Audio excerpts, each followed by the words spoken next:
Hello everyone, welcome to Midnight Mystic.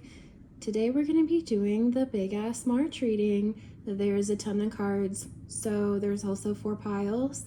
You can pick your pile, you can pick multiple piles, it's completely up to you. These are predictions for March, they're timeless, and they should all be random. None of these should have the same message at all, but this should be super fun.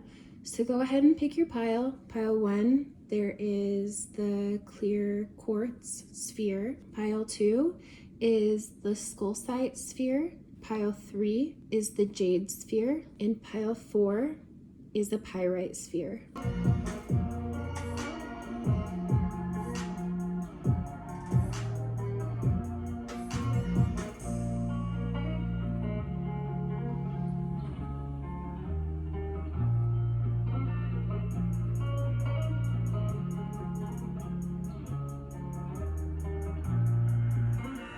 Hello, pile 1. If you chose the clear quartz sphere, spheres are balanced energy because all directions, the energy from them is dispersed evenly. This one specifically is so beautiful. It's got lots of rainbows in it. So let's dive right into your March prediction. So take a deep breath, connect with the energy of the cards. Thank you for letting me read for you, and I'm excited to see what this is. Are you? I hope you are. I had originally not planned on doing such a big reading, but the cards were flying and they were naturally landing in 4 different piles. So I thought, okay, this is gonna be a big pick a card. You are also welcome to watch more than one pile. They all have different cards, all have different messages. None of them have the same amount of cards from each deck either. I just let them fall naturally. So if the messages here in pile 1 are not for you, or they are not resonating yet, since they are future predictions for March, or whenever you find this reading, you're welcome to watch a different pile. You can always save this reading for later and come back to it. If you did feel that this was for you, but you're not quite sure, check back later on and see if the messages make sense then. So yeah, let's go. Let's get into it. This already feels like you are going through a shift internally. I feel like this spring, you're going to be having some sort of blossoming where you're kind of going from a time of maybe seeing black and white or feeling like maybe something in your life was lacking color for a minute, and that seems to be blossoming and coming into bloom with the spring. I feel like a beautiful transition will be taking place in your life. I am already seeing there's 3 butterflies that I'm seeing already. One bigger one with a small one. That's making me think of Mother's Day. You could also just be a mother. You don't have to be. But this does look like a time where something's just becoming a little bit more vibrant in your life. Something is coming into bloom. Ooh, yeah. The underworld, where all things pause and begin again. The pomegranate does make me think of fertility. It makes me think of the divine feminine.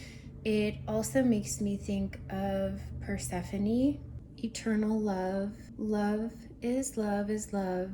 And it transcends physical death. There is more that's reminding me of spring here, just with the brightness of the pomegranate and even the leaves. And it's so much, the pomegranate with the leaves are so much brighter than this blue, dark, hazy background. And there's little flowers here that are blooming. Skeleton strength, yeah. You could have been strong during something that has to do with your love life, could have taken strength. This could be the transition in your life is as it relates to love, which can be all forms. It doesn't necessarily have to be romantic love. This could be love for yourself. This could be love for a child. This could be love for a family member, a friend. It could be love in all areas of your life expanding. Of course, the more that you love yourself, the more love that you have for others, the more compassion that you have for others.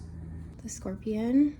You could be a Scorpio. You could also feel like you were stung by something.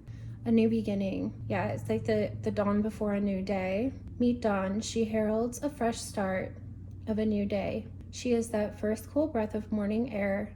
She is the mist lifting and the dew glistening. She unbinds us from our past and helps us remember that anything is possible no matter what came before. Untether your mind from old disappointments and hurts and embrace the dawn. Let the sun rise over your new life. I do feel like a big change in love is coming for you in the spring. A couple of birds just came right up to my door. I don't know if you actually heard one try to land on my actual door. That's the chirping, and there was a little bit of scratching, but it's a couple. It's a couple of the same type of bird. They are just little house finches. They're so cute. But they're out there eating together, swinging on the bird feeder together. So I do feel like you have a sweet new beginning in love coming in with a partner that's a good match for you, a partner that you want to be around and wants to be around you, that is a good match, that is the same type of bird that you are. It's beautiful. Even though it's mostly gray and white, the light greens and yellows and this beautiful blue make me think of Easter eggs. It makes me think of spring and moon phases. So maybe this is all beginning within the next moon cycle for you. Also being present, finding that blooming within yourself in a world that might feel gray right now. Rhythms and cycles. Meet Moon. She loosens the binds of linear time and softens into the circular ebbs and flows of nature. Tune into the moon cycle and seasons. Know that you are nature. These rhythms also exist within us. Get quiet and hear their call. When it is time to release and when is it time to release and clear? When is it time to rest? When is it time to plant new seeds and nurture growth? When is time to move and shake? When is it time to harvest and celebrate? You do not always have to remain the same way. Trust yourself and your timing. How can you embrace the season you are in right now and allow for the natural flow to lead the way? I was getting from this card that something you might want to do as the season is transitioning is to actually plant physical seeds, to actually garden. That would be a very earth sign activity or a way to connect to the earth elements, but planting some actual seeds. And I am getting the feeling of love, but also self-love from this reading already. So you might want to plant seeds of plants or flowers that are significant to what you're trying to grow in your life. So if you are trying to grow love in your life, pick seeds of a plant that represents love. If you're trying to grow abundance in your life, pick plants for abundance. If you don't have a place to garden outside, plants that you can grow from a little seedling that represent something you're trying to bring in. Like a good one for money flow and abundance would be a jade plant or a pilea pancake plant, also called like a money plant, bamboo, things like that. Like ivy is protective. Maybe during this time where you are healing and reflecting from a cycle that you were in and now bringing something new into bloom in your life, planting seeds or growing something from a seedling that represents what you want to nurture in your life, and nurturing that plant could be a very good activity for you. It's interesting too how I'm finding myself moving right to left, which seems backwards. I don't really have a method to how I pull, but I've never really drawn cards in such an orderly fashion from right to left. So it could be that you're putting things in order and taking a closer look at stuff, but that you're also reflecting. So that would be looking back, because reflection, we're looking back to the past.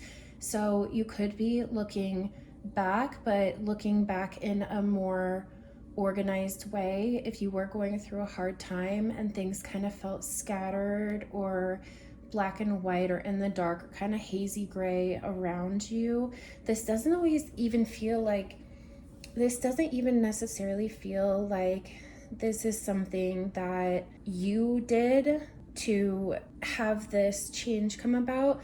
This feels more to me like a big internal shift is happening for you.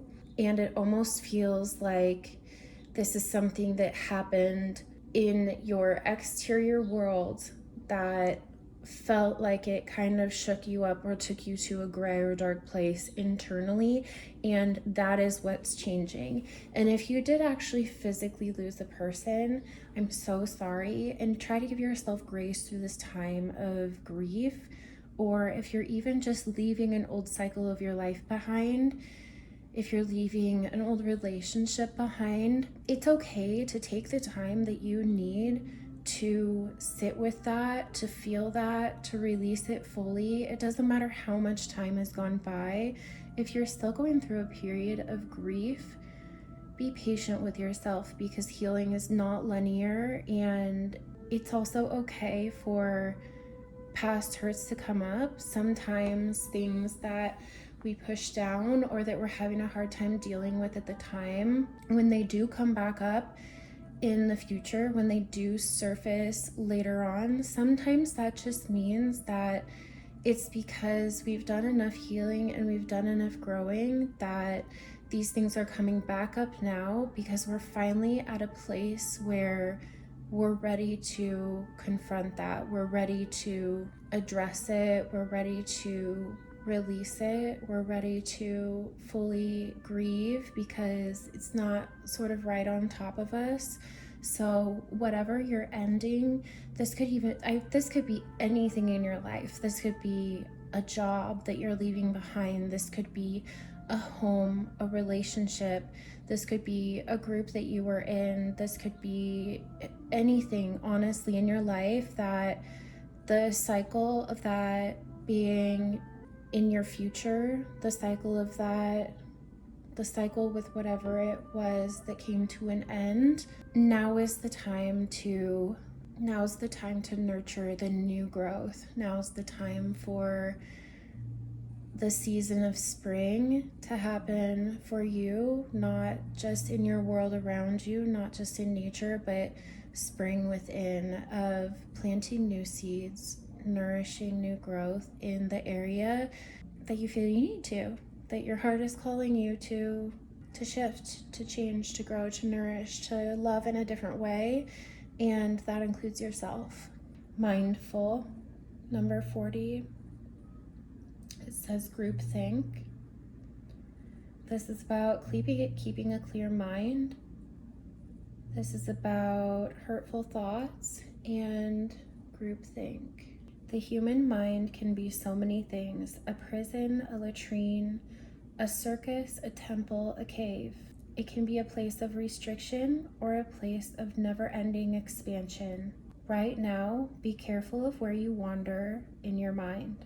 The quality of your thoughts is key, as you're in a fertile time for full manifestation. Pay attention to that. You are in a fertile time for full manifestation, so watch your thoughts. This is like 11:11, a reminder to watch your thoughts, watch what you're manifesting. You want to ensure the seeds you plant will sprout and flourish into the life you seek to grow. Wow. Be mindful not to scatter weeds. It's easy to be influenced by others right now too, especially in our digital age. It's hard to protect yourself from the energy and the sheer amount of information bombarding you 24/7. If you allow all the fear and uncertainty to pollute your mind and emotions, you will fill yourself up with this negativity and then see more of it in your outer world. Yes, like I said, something within you also being reflected in your exterior world. And that is as within, so without. Your exterior world is a reflection of your inner world in a lot of ways. And once you start to realize that, once you start to see it, you can manifest differently. You can change your outer world by changing your inner world, and that you actually do have control of. Stay out of gossip and other forms of groupthink. For when you cut another person down to quote unquote their level, due to their perceived mistakes or limit them by your envy, you activate lack for yourself. So fill yourself with thoughts of plenty. Imagine your universe unfettered by scarcity and alive with abundance, hope, and goodness. Be mindful of what your mind is full of and keep the faith. Good brings more good. Love, more love, gratitude, more things to be grateful for. There is a key here and a lock in this cave. But with this person's face down here, it's like the mind is the cave and you have the key to unlocking that and allowing this world around you to bloom. This also looks like a carousel, a merry-go-round, a carousel. That's not a merry-go-round, that's at a playground. There's a carousel in the background. So this to me is still that message of cycles and things going around and around. You could be overthinking something, you could be ruminating in some type of way, you could be circling back to something in your mind over and over again, and it could have been affecting your exterior world. I also don't know what this is back here, but it looks like a tiered cake with candles. So celebration or your birthday could be coming up here in the spring. I'm also seeing music, a parasol. This also looks like one of the blue cocktail umbrellas. So could be vacation, could just be a celebration. The clock is saying 9 o'clock, but it's also a stopwatch. And clocks again are about timing and cycles. The flowers are beautiful and they look like springtime. Nature would be important. If there is an antique bridge that you know of in a park, that could be a place that you could go to unlock your mind with the beauty of nature. I'm also seeing 40, and the page that Mindful was on was an 8 page. So something is doubling, I feel like, in your life. 33, the cosmic heart. If any of you are readers yourself, or you just like to collect cards or their images, this deck is Visions of the Soul. They are meditation and portal cards, and I get a lot from just the images. So it looks like you do have angelic help here. It also is giving me scrying type of vibes. This almost looks like a crystal ball down here, but I'm also seeing hands here with a ball in between. And this does look like the opening of a heart, but that it also almost comes out and becomes something bigger outside of yourself. So like I was saying, of something starting inside, shifting externally, This feels like that, where there's the big heart expansion and that it really is going to show outside of yourself. So we have 33 with portal to the cosmic heart and the number 55 also. This is about universal love, pure joy, bliss, creativity, creation, co-creation. Use this portal to connect to the heart of the cosmos, the heart of source, and the frequency of unconditional universal love. I am created in love, and love is what I return through pure bliss. Yes, inside to outside. There's a big expansion. Life is a celebration, like the cake. Life is a celebration of love. Love's power exceeds any other power in the cosmos. It is the all-pervasive force that fuels creation, expansion, growth, and life. All love evolves from source in an ever-changing flowering of forms. You are asked to sit back and allow yourself to be shown the all, the oneness of all.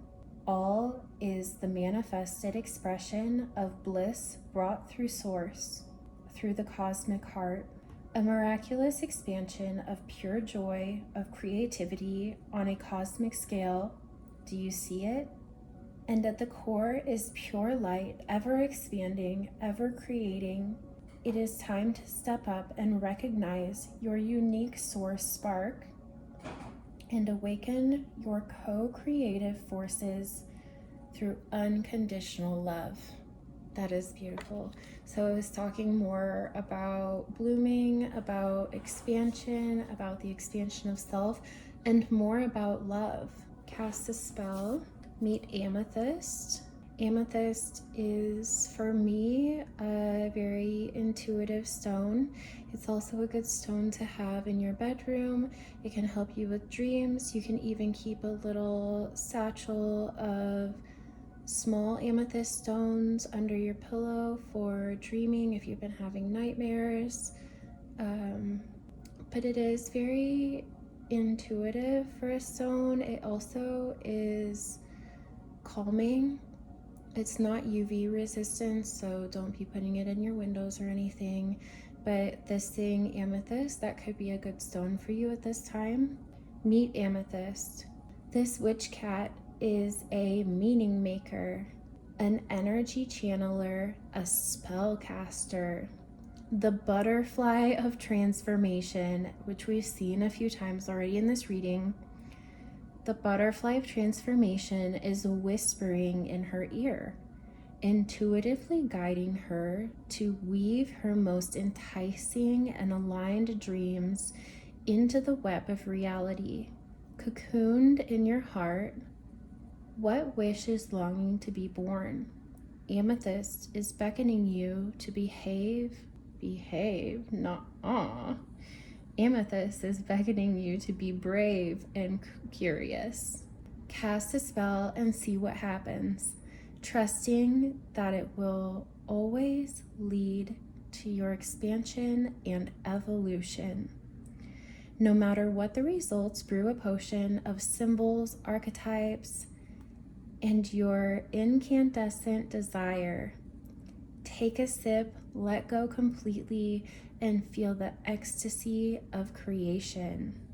Nope, watermelon tourmaline. Love, balance, and clarity. Gemini, Virgo, Venus, Saturn.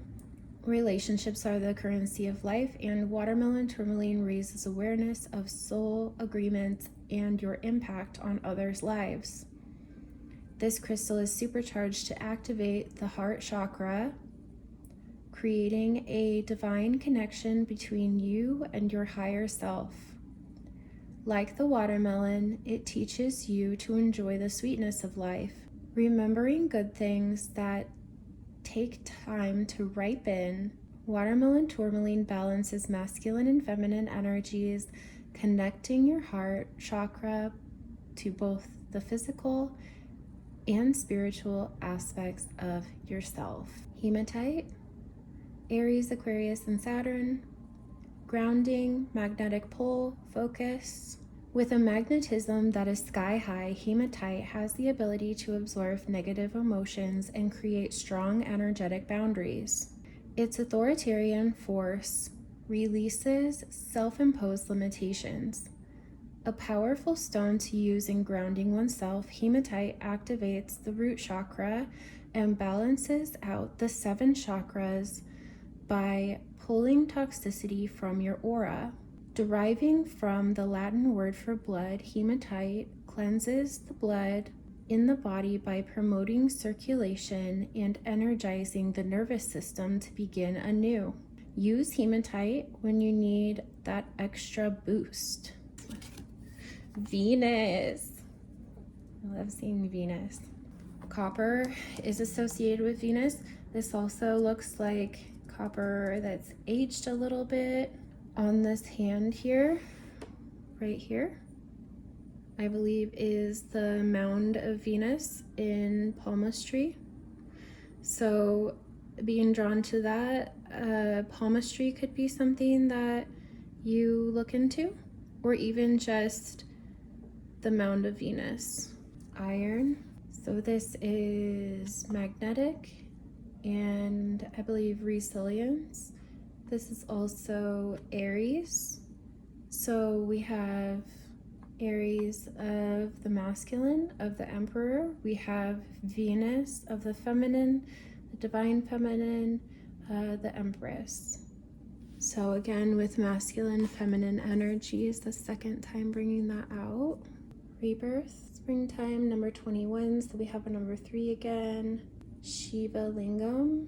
This does look like a water source with a gazebo back here. And I think I mentioned maybe a park with a bridge or trees where you can go into nature. And I feel like that message is coming back up here. Spring also seems like some gateway for you. This is giving me the image of the Death card in tarot. In the background, there is this open threshold, and you can see in the background that if you go through the threshold, it is more abundant and spring-like in the background. So this almost feels like we're on the other side of the Death card now through this walkway, and we've entered into a season of spring in our lives now. I'm hearing, though I walk through the valley of the shadow of death, so that could just mean something for someone. You could be religious. Okay, soul awakening, amethyst again. Soul awakening, number 28, medicine pouch. I feel like something is going to come in March, or that you find around this time, and it's going to be like a medicine pouch for you, that you're going to have a new tool to work with, a new stone to work with. Even though we do have the other gemstones out with the hematite, pink tourmaline, amethyst coming out twice, and on cards that aren't specifically for gemstones, I feel like you may really want to look into amethyst. I'm also hearing finding healing in a barren place or barren desert, but even the cactus grows. There is even growth in the desert, and that is resilience and dawn of a new day. Oh my gosh. And divine feminine. Black moonstone, the moon, number 10.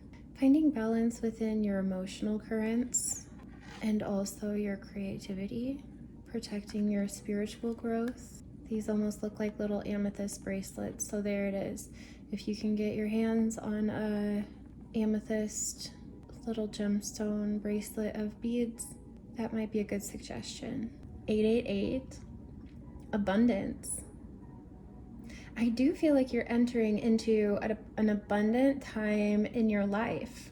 And through this, it feels like you're going to have more love for yourself and an expansion of your heart space and balancing within your masculine and feminine, because we carry both energies within ourselves, but it feels like a lot of balancing with the feminine aspects of yourself. Blessings are here and more are on their way. Let yourself feel the abundant flow of prosperity that is all around you. As you stand in your highest self, you attract all that you are. You attract all that you once were seeking. Giving is always the doorway to success. The more good I do in the world, the more abundant my life grows. I radiate an energy of loving kindness. Beautiful. And it does look like where it said that giving is always the doorway to success. It is like she's giving a little coin, a little something. And it doesn't always have to mean money. Giving your energy, volunteering, giving, it could be donations, but it could also be just giving your beautiful energy, giving what you can. The flame. Oh, again, we have yin yang here. My lights are pink in the background, but this is actually a pink rosy colored, confirmation, pink rosy colored stone. Compassion, yin yang, and fertility. Interesting, a stone of brotherly love. The shared connection between all of humanity. Equilibrium is key for this crystal, which has the capacity to calibrate emotions, balance yin and yang, and source energy from a grounded place. It can bring light to emotional scars from the past, transforming them to foster a stable, everyday life. It helps remove blame from the situation, whether it's pointed at you or at someone else. Accept the situation for what it is and learn to forgive yourself with love and compassion in the process. Taurus and Mars. I feel like the biggest message here is the balancing of yin and yang and source energy from a grounded place.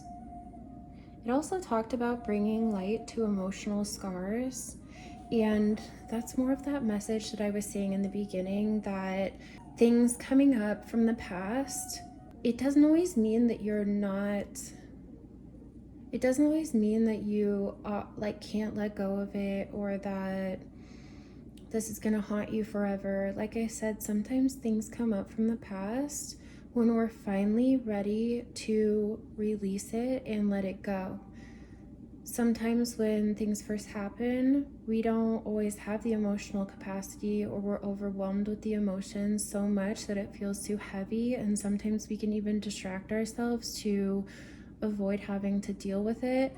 But it has shown numerous times in my life and the people around me that it does seem that things finally come back up again. And it's not this old ghost from the past. It's when we've done enough work on ourselves that we're actually ready to finally heal and release something. This looks like a pink eye. Most of these stones are pink, a pink eye.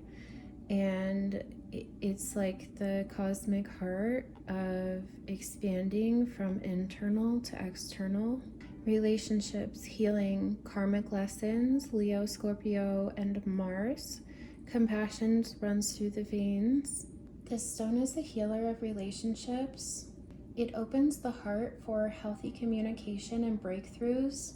It can attract soulmates into your life, building connections that often feel karmic or fated.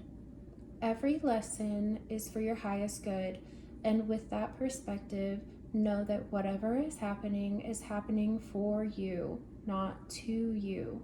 It encourages you to express your feelings and reinforces that it is safe to share who you truly are. And that would be healing of self, of your heart, of pain, and releasing, expressing love. Today I notice the things I appreciate about the people in my life. I take a moment to send them love and wish them well. My love is infinite, and it feels great to express it. And it has those love letters. That could also be text, it could also be email, messages, but expressing love.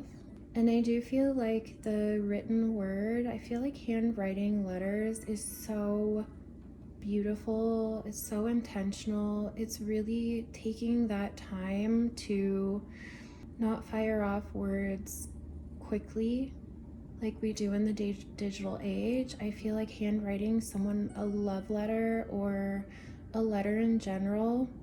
I did see what looked like a birthday cake too, so if someone's birthday is coming up, it might be really meaningful to them if you write them a letter and send it through the mail.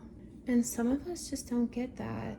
Sometimes we don't realize how lonely people around us are, and one letter, one expression of love and caring can really make someone's day. It can really make them feel like they are loved and that there are people who care enough to take time to express it. Grove of Unity. It's about interconnected harmony among all beings. Flames of Passion. So this is the second flame card so far. Let the flames of your passion light your way, but be mindful of the fires that they may ignite on your journey. And commitment. Commit to this next stage in your life. Development. Nope. Commit to this next stage in your life. No. Why do I keep saying that? Commit to the next stage in your life. So maybe you are at a new chapter, a new stage in your life. It actually says, commit to this stage in your development and there will be a promise fulfilled in some form. I heard inner work creates outer work. And so I'm taking that as this healing that you're doing internally on yourself, self-love, compassion, releasing, healing, all of this work that you're doing on your own heart seems to magnetically draw in someone else here with the iron, and then we have the flame twice, and flames can be passion, they can be romance, they can be certain types of a soul connection. But I feel like committing to healing your heart also draws someone to you. Let go of guilt. When you allow your light to shine brightly, you inspire others. Forgive yourself for what you think you've done or not done, and trust that God loves you unconditionally for who you are. Learn and grow from past mistakes instead of berating yourself for them. This little chirrup in the background has a little horn, and it seems to be drawing in these little birds. I'm also seeing this other clock back here. So more about cycles, more about divine timing. She's holding bells, which for me are sound healing. She's got a bouquet of what looks like spring flowers. I'm seeing these candles lit back here, 3 candles. There is a lot about threes in this reading, 3 candles, but to me at first I got dandelion root from it. So if you need a detox, or I believe that dandelion root will help with detoxing the liver, you might want to look into that. You can use it as a tea. I also just heard calendula? Okay. Letting go of guilt. That would also and sometimes be like forgiveness. Forgiveness being for you. And guilt, shame, things that we judge ourselves harshly for, really negative self-talk. All of these things are really lower vibrational energies, and they can pull you into a lower vibration. So the vibration of love looks like is what is the most important vibration to focus on, but also releasing old cycles and being able to move into your new one. And just knowing that the inner work that you do to heal, and also the love that you give to others freely without expectation, even small things, holding the door for someone at the store. It could be, you know, tipping someone just an extra dollar. It can be small, but every small gesture counts and draws more of that energy to you. I love me just the way I am. I love you just the way you are. This has a caterpillar on the back too. So it makes me think of Alice in Wonderland. And Alice in Wonderland, she doesn't just like go down the rabbit hole. It also represents going internal. External points of view have no impact. So that could go along with the message of let go of guilt. The fox isn't judging the bear for bathing in the river. The butterfly isn't making fun of all the caterpillars who haven't built their cocoons yet. Everything is perfect just as it is. Love yourself for the natural wonder that you are. Love everyone else just the same. More about loving yourself and others.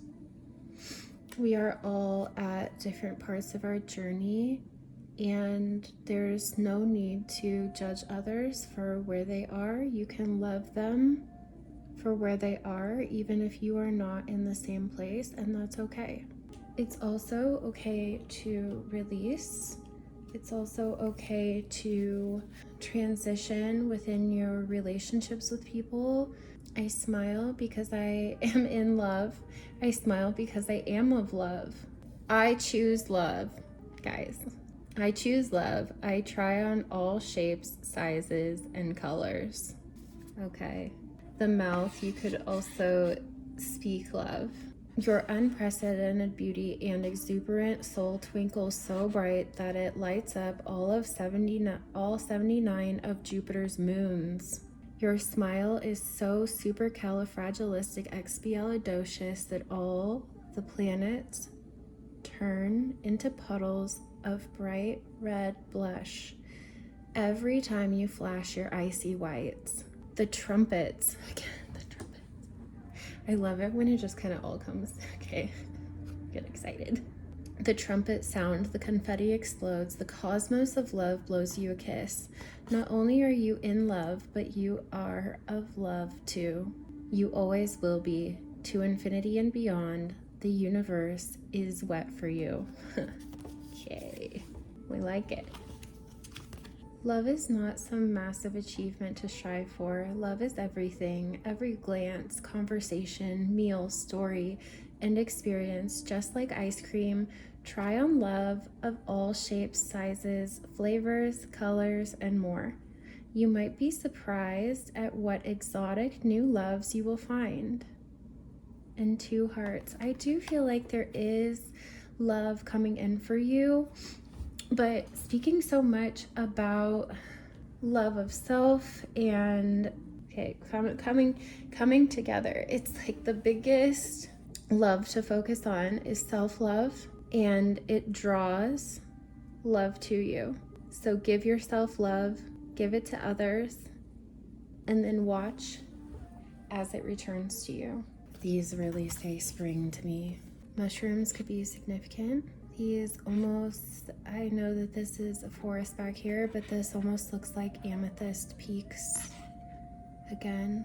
And the colors of this cat are that same yellow, green, blue that I was seeing from Rhythms and Cycles. So it feels like you're moving out of an old cycle, and this new cycle is going to be a lot more vibrant. She is a fancy cat. She is well decorated. This cat does a lot of self-care. This cat perfumes herself with beautiful floral scents. This cat is authentically in full bloom of herself, and she's amethyst colored. Mercury mischief and compassion. More about compassion. Meet Cosmos. Long ago, she believed that she was separate, invincible in her tower of isolation and ego. One day, a vicious storm shattered her tower, tumbling her into chaos, but kindness and love caught her in a soft embrace and held her in compassion. She was not alone. Her heart cracked open and became the cosmic heart. Oh my goodness. Okay. The heart that sees oneself in everyone and profoundly cares. Cosmos longs for you to be gentle with yourself and give yourself love in the face of suffering. Compassion transmutes pain into love and failures into divine sweetness. There is also room for more compassion. There is always room for more compassion.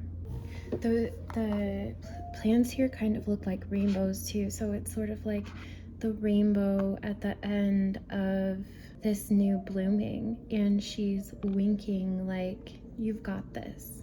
And you do, you've got this. I accept love and release my pain. A band-aid over the heart. Yeah. Rising from the ashes. Phoenix energy. This is like Scorpio energy too, of rising from the ashes. Creating something new from the same material. 33. And last but not least, oh yeah, Nagas. Love, erotica, and sensuality. And this is also alignment with the chakras I'm seeing. This could have to do with that commitment and flames of passion. Nagas. Ancient Hindu and Buddhist texts speak of the semi-divine serpent beings called Nagas, which is Sanskrit for serpent.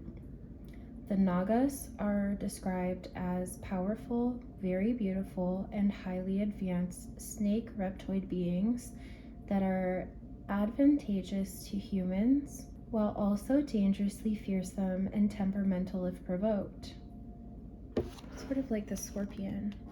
Ancient iconography depicts the Nagas with upper human faces and torsos and snake bodies from the waist down. Nagas is male and Naginis is female. Some suggest that Nagas could be a human hybridized genotype from the Alpha Draconian race. Like the Alpha Draconians, Nagas have the capacity to shapeshift into total human form. The Naga's full form is fourth dimensional and not visible to the average low third vibrational human sensory perception. The Hindu epic poem, the Mahabharata, makes reference to the Nagas. Many ancient iconographies and texts around the world depict powerful serpent beings, including Quetzalcoatl from Mexico, the rainbow serpent from Aboriginal Australia, and Greek god Glycon and goddess Echidna. Being subterranean, the Nagas prefer to mostly reside in deep, dense oceanic waters or subterranean citadels. Away from human populations, they are highly protective of their private environments. Unlike the terra firma talking humanoids, Nagas are more comfortable inhabiting a subtle, sensual energy fields, where they fluidly regenerate their inbuilt elixir, nectar of immortality, from the depths of the ocean. So the card meaning is Tantra, erotica, sensuality, lovers, sexual union, vitality, seductive, kundalini, healthy lust, and desire. And it talked about them being more comfortable in a cave or being in a cave. And I feel like that is what you're transitioning out of and coming to the light and joining with another. And the cave can be representative of the subconscious. It can represent your inner world. It can represent the darkest parts of ourself, but it's where we go to hibernate, to heal, to bring light to what's in the dark. And hold on, I'm getting something about the cave and then these flames lighting the way.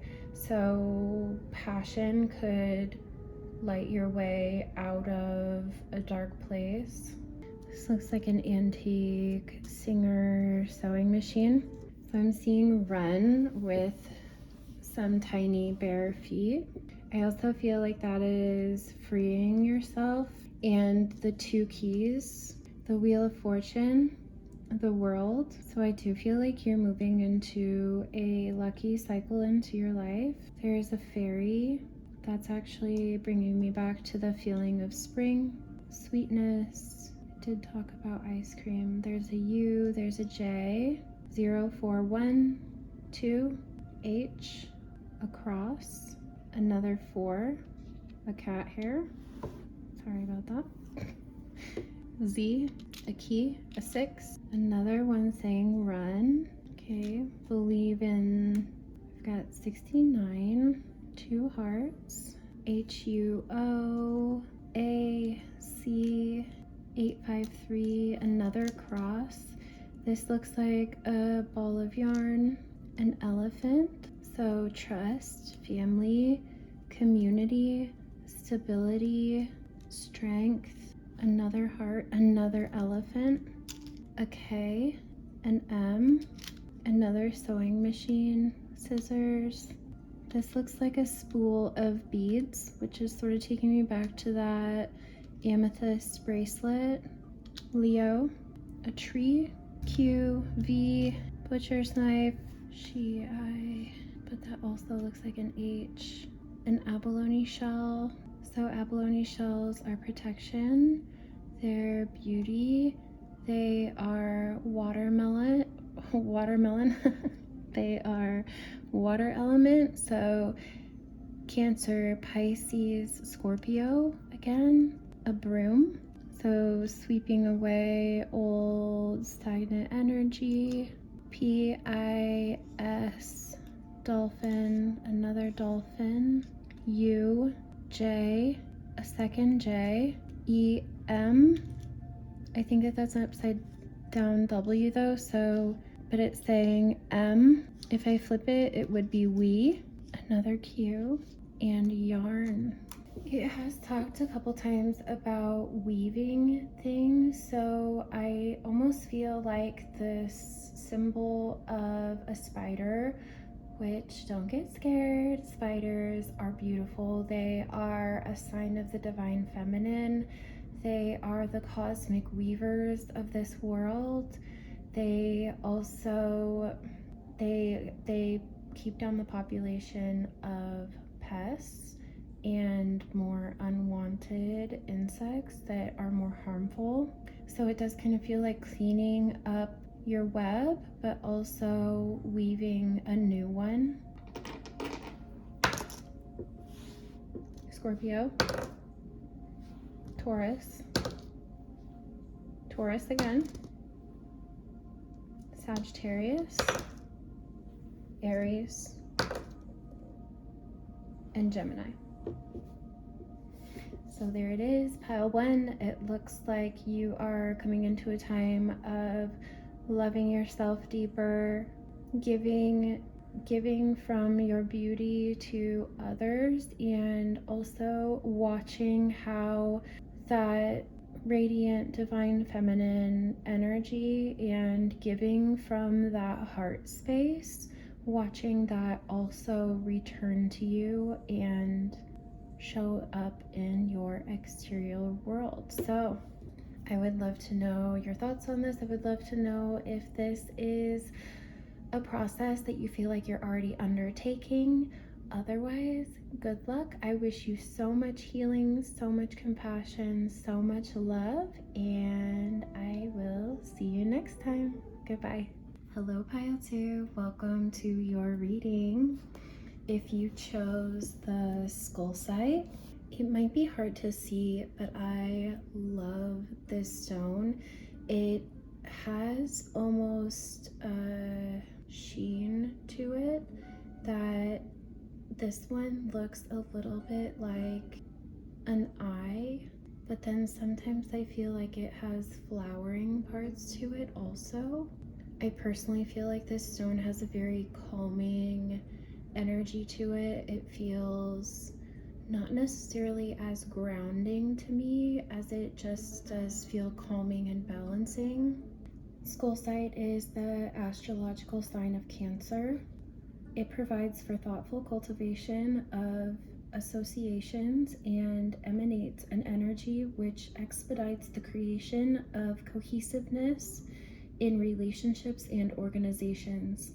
It furthers the action of the team spirit.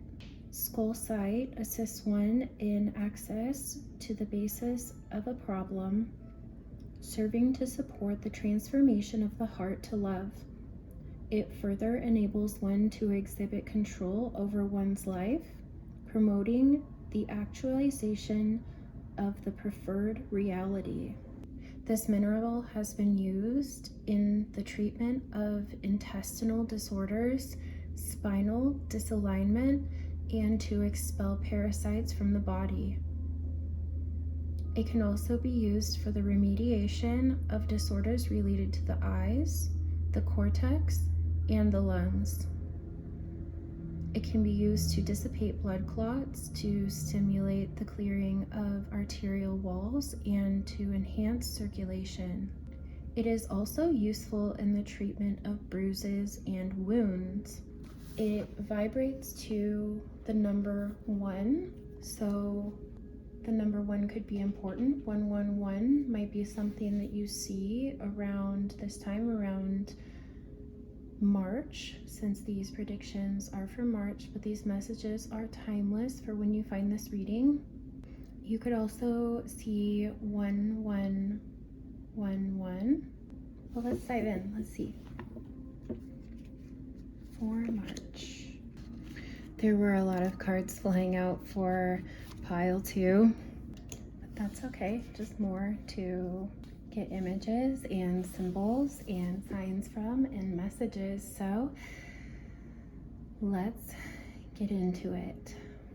I do feel like in March something is cracking open for you. Oh, confirmation. I do feel that something is cracking open for you. I'm seeing the cat with multiple eyes, and then the blooming lotus, and also the egg is something where it feels like something is opening for you. An area of your life, maybe even career, is opening for you. I'm thinking too with the opening that this could be you transforming also, or coming out of your shell. another egg. The black egg. Ooh, detox your friendships. The river. Soul star chakra. It's interesting how already I'm reading this so much different than pile 1. Pile 1, I felt very uniform and organized, and I was reading one card at a time from right to left, and yours, and just sort of diving right in. The river, the stream, the flow, the current. It's about acceptance, grace, reflection, forgiveness. There is a reason so many rituals of change and rebirth take place in the river. It is forgiveness embodied in physical form, without asking anything in return. The river washes away what's no longer necessary, smoothing over sharp edges and accepting all our mistakes and grievances. Once we step in, we are no longer in control. The river carries us farther down the stream of transformation than we plan to go. Its waters have a special gift for reflecting back to us a new and dreamlike vision. Once the tears have passed, we see ourselves as we haven't before, with a little more lightness, grace, and fluidity. keep in mind the you that stands within. The river is the real you, full of deep emotions and potential, nothing to hide, nothing to judge. May you drink in the sight of your true self. This is also water energy, but I'm also feeling Aquarius season, and Cancer is on here. You can only resist the river for so long. Eventually it will pull you towards change, so you may as well get in and style. You can only resist the river for so long. Eventually it will pull you towards change, so you may as well get in with style and grace. The river is emotion. When you are in its currents, you will know it by the bursting forth of tears, laughter, song, despair. All the emotions flow in its current.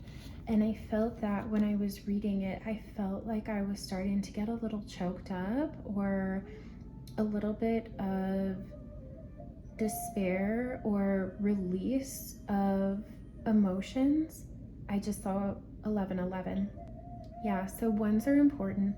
I also feel that you are, like I said, in that transformative time, and I feel that something's trying to get your attention at this time. With it talking about release and then seeing detox your friendships, that could be the area where this transformation is taking place for you in March.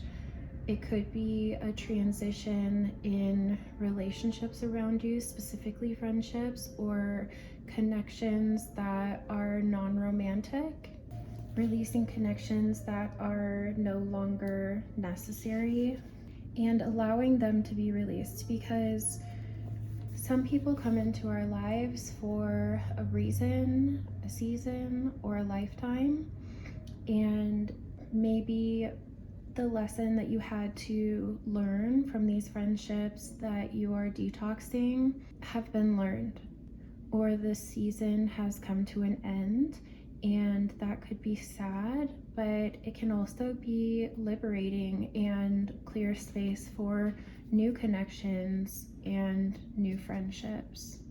Oh yeah. We have ignite creation, harness innovation, fuel imagination, and witness manifestation, which is 1111, as answers unfold in your journey of discovery. On your own, it's time to take some alone time or be single to get a new perspective. I already feel like if we had tarot out here now, that the main card already would be the Magician. Detox your friendships. Your abundance flow is being affected by the people with whom you're spending time.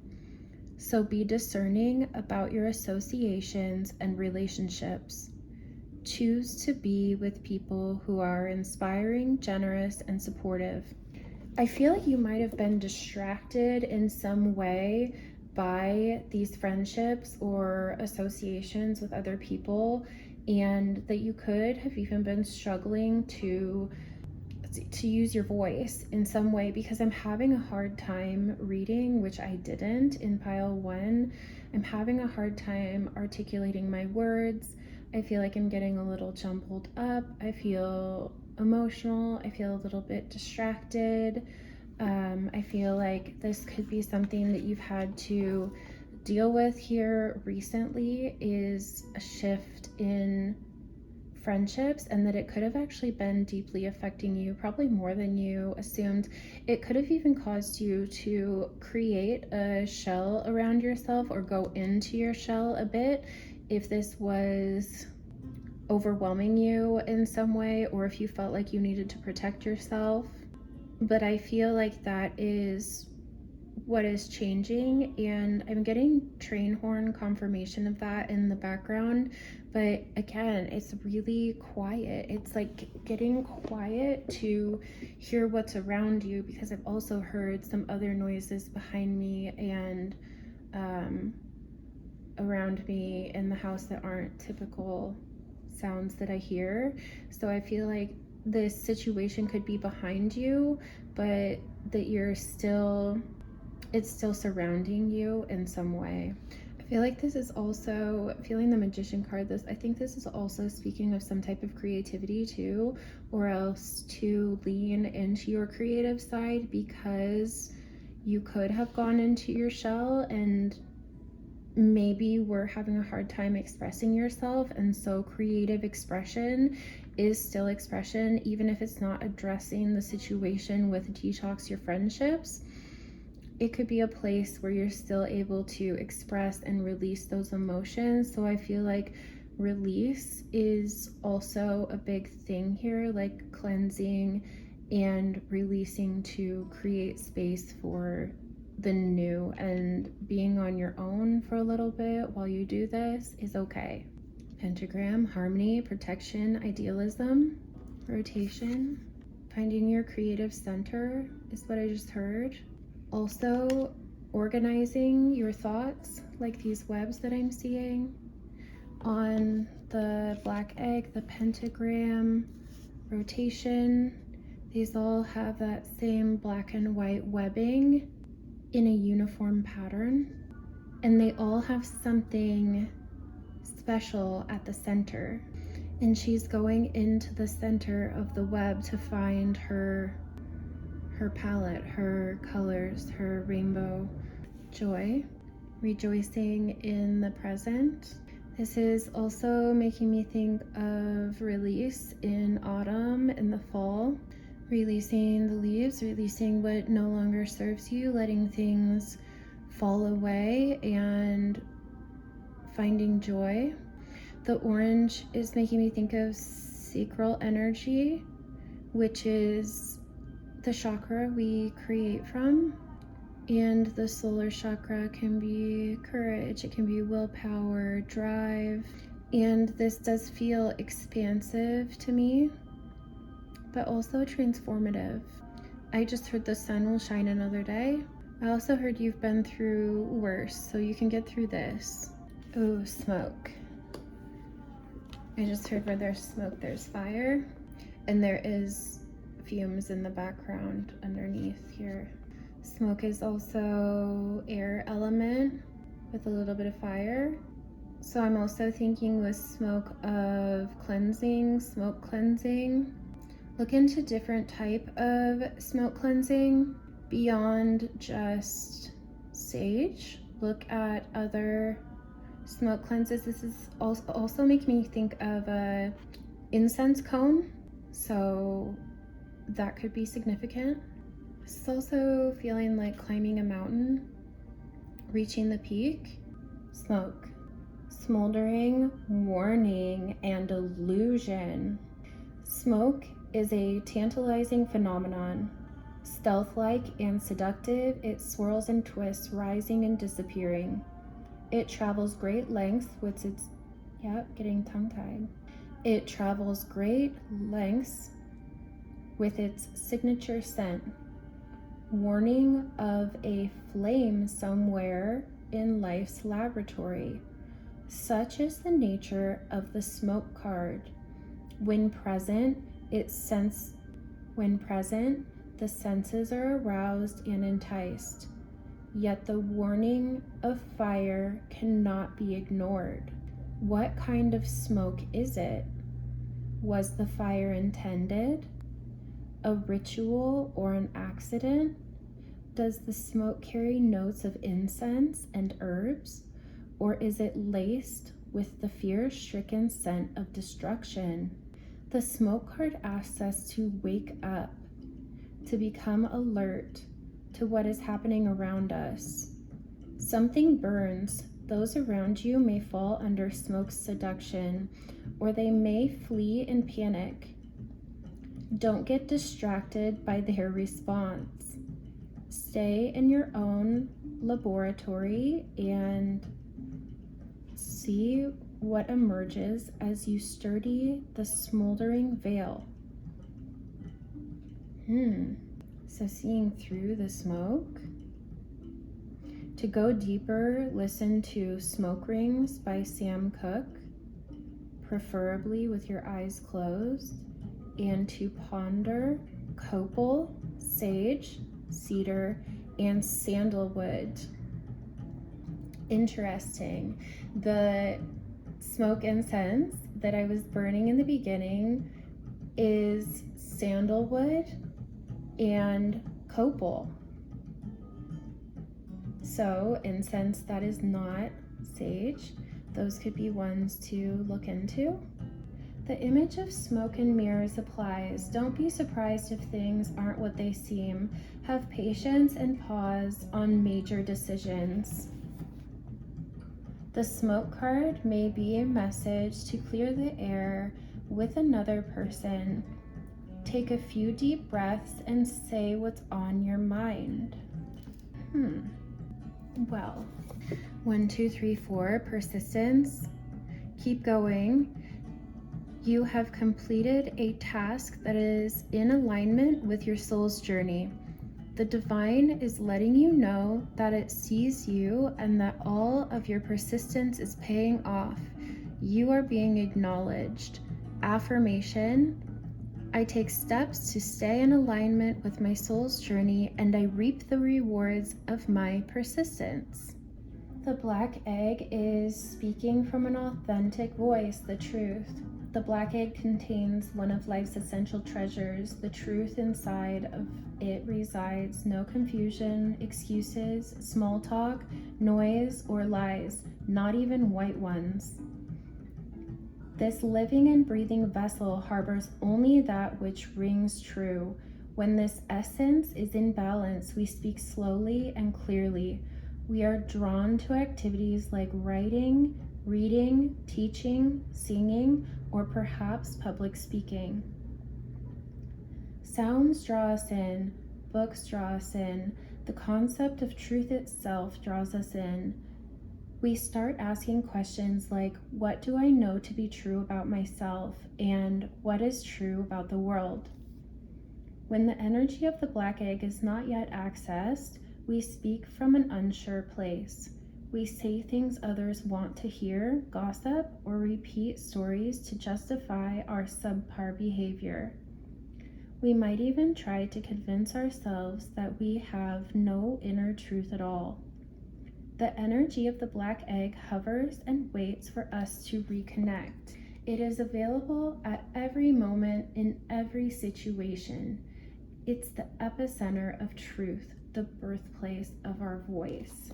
And this does look like the other cards we're seeing with rotation and the pentagram, how I was talking about something being at the center of this. Septarian, direction, fearless, communication.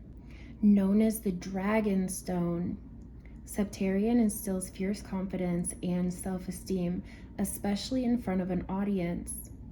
However, as much as it improves your public appearance, it also protects your privacy, guarding your secrets and valuing your inner space.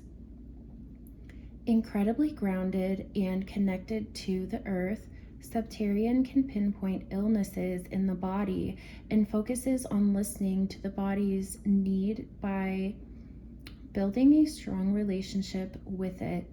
The name Septarian comes from the Latin word septum, or seven, signifying the pattern of seven on the exterior of the crystal: Taurus, Sagittarius, and the Sun.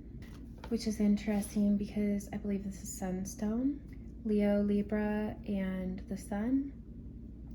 Leadership, confidence, and freedom. Sunstone shines bright, igniting willpower underneath the sun's rays. A stone of leadership, Sunstone gives you courage to step out on your own and dare to make a difference. Radiating warmth and vitality, Sunstone brings confidence to the beholder and is known to bring good luck. Sunstone helps fulfill karmic contracts, which could be with friends, alleviating pressures around a sense of purpose or fulfillment. Abundance will flow once you nurture your gifts. Yeah, Yes, more with creativity. 11 and 11, the soul star chakra is 11. So we already have 11 twice out here now. This is a card of creativity, balance, creation, music, art, composing, writing. So it feels like maybe you're taking a break from connections to focus on your creative projects. I feel like already what's happening is that as you're approaching this time, it feels like you are releasing and detoxing your friendships or connections in your life, maybe taking a little step back so that you could go inward into your little creative egg and focus on what you're passionate about, what you create, what you share with this world. It does talk a lot about speaking too. So for someone, this could also be about public speaking in some way. The sword, confidence in your magic. In the hand, universe is your partner. Ooh, 59 with wailing tree, reconciliations, and the wall of obstacles. And this looks like the smoke card. I feel like that's just reinforcing this message over here of releasing. The wailing tree, this is like, I'm getting more of these fall colors. This looks like the card of joy. It's the same colors as magician's sword in the hand. These autumn browns and ivory, the oranges, the yellow. I'm curious with reconciliation. The wailing tree, grief and mourning, a time of necessary losses and reconciliations. When you encounter the wailing tree on your path, it's an invitation to stay a while and regroup, a place for you to rest and allow yourself to say goodbye to what no longer serves you. Yes, there's a lot about releasing what no longer serves you, but also a place for you to rest and allow yourself to say goodbye would be sort of like this protective egg that you're in. You may have been overdoing things, working too hard, or putting too much effort into life with little reward.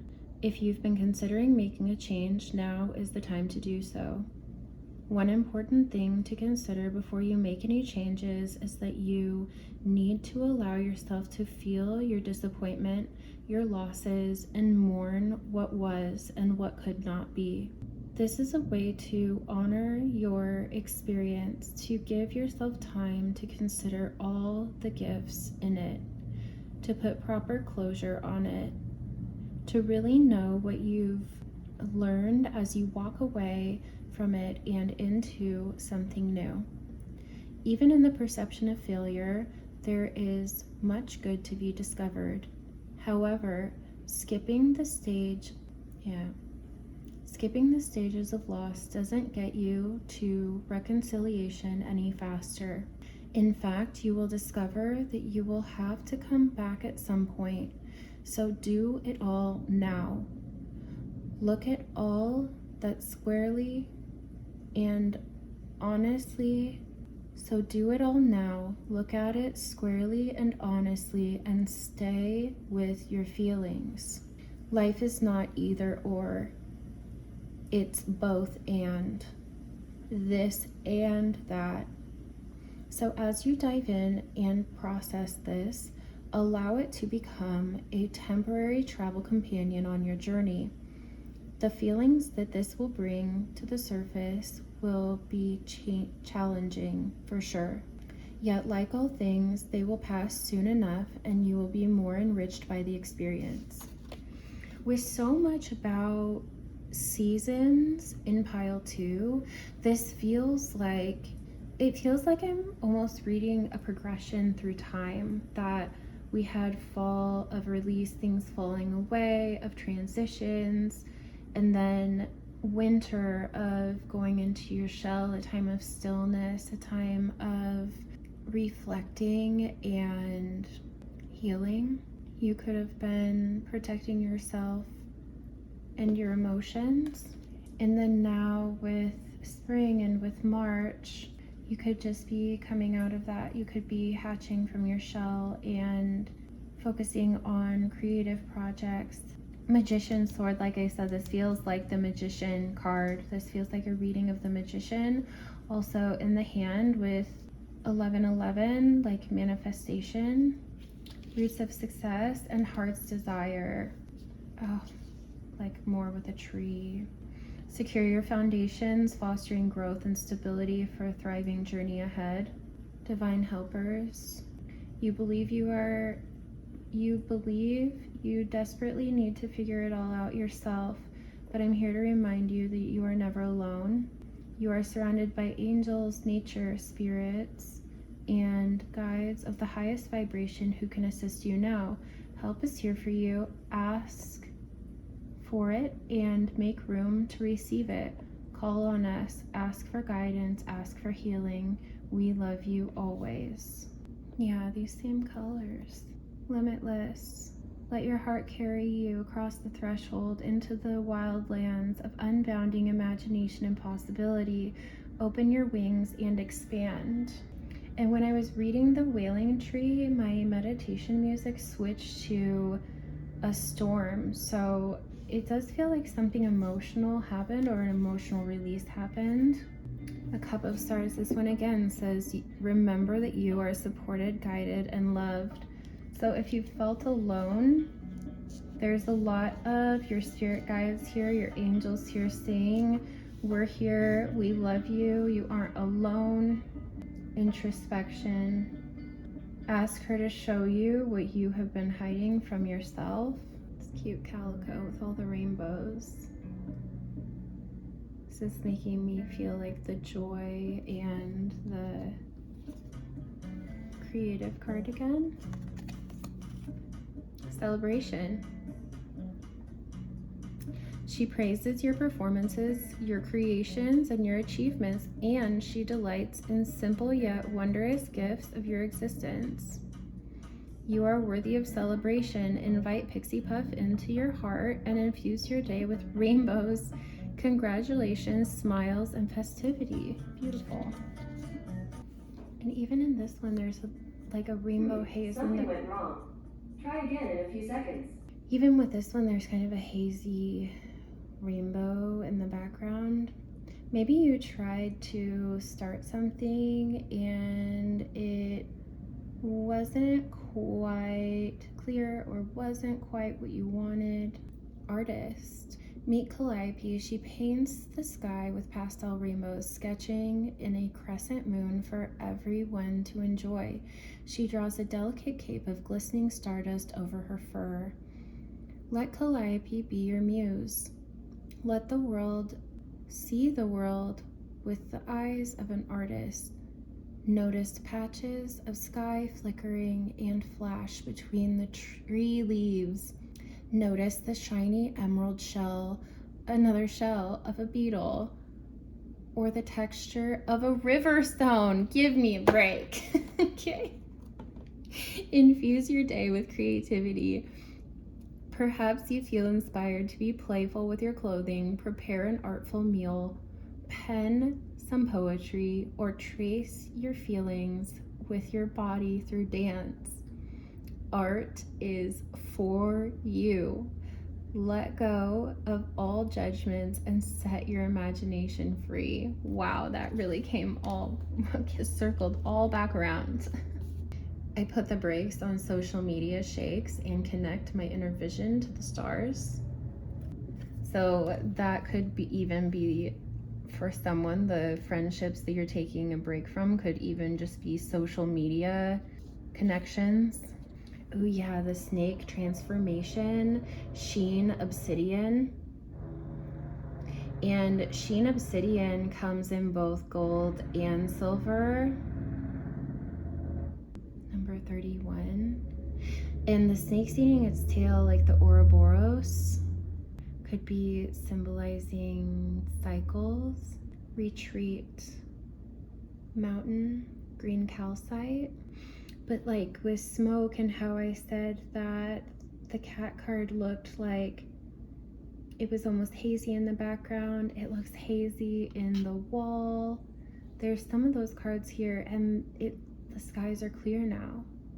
And you can see, I just heard, I can see clearly now this rain is gone, and the meditation sound of the storm has changed. I'm also really drawn to this wall, which is more like protective barriers. And it looks on this wall over here, it looks like the numbers 2 and 3, like 23. This does also remind me of a green stone ring, and I read something in one of the cards that said emerald. But with retreat and transformation, that is, again, like removing yourself somehow or transforming somehow. Aquarius, Venus, generosity, security, flow, a humanitarian at heart. Rainbow obsidian, hope, depth, and evolution. Libra and Saturn. Saturn is a teacher. Within the darkness, there is always light. When rainbow obsidian's dark exterior is exposed in light, colorful bands highlight the stone's beauty. Rainbow obsidian is a gentle stone, showing you unhealed matters of the heart and bringing hidden wounds to the surface for ultimate healing. Rainbow obsidian takes you on a journey of evolution, of opening your heart and discovering your true purpose in this life.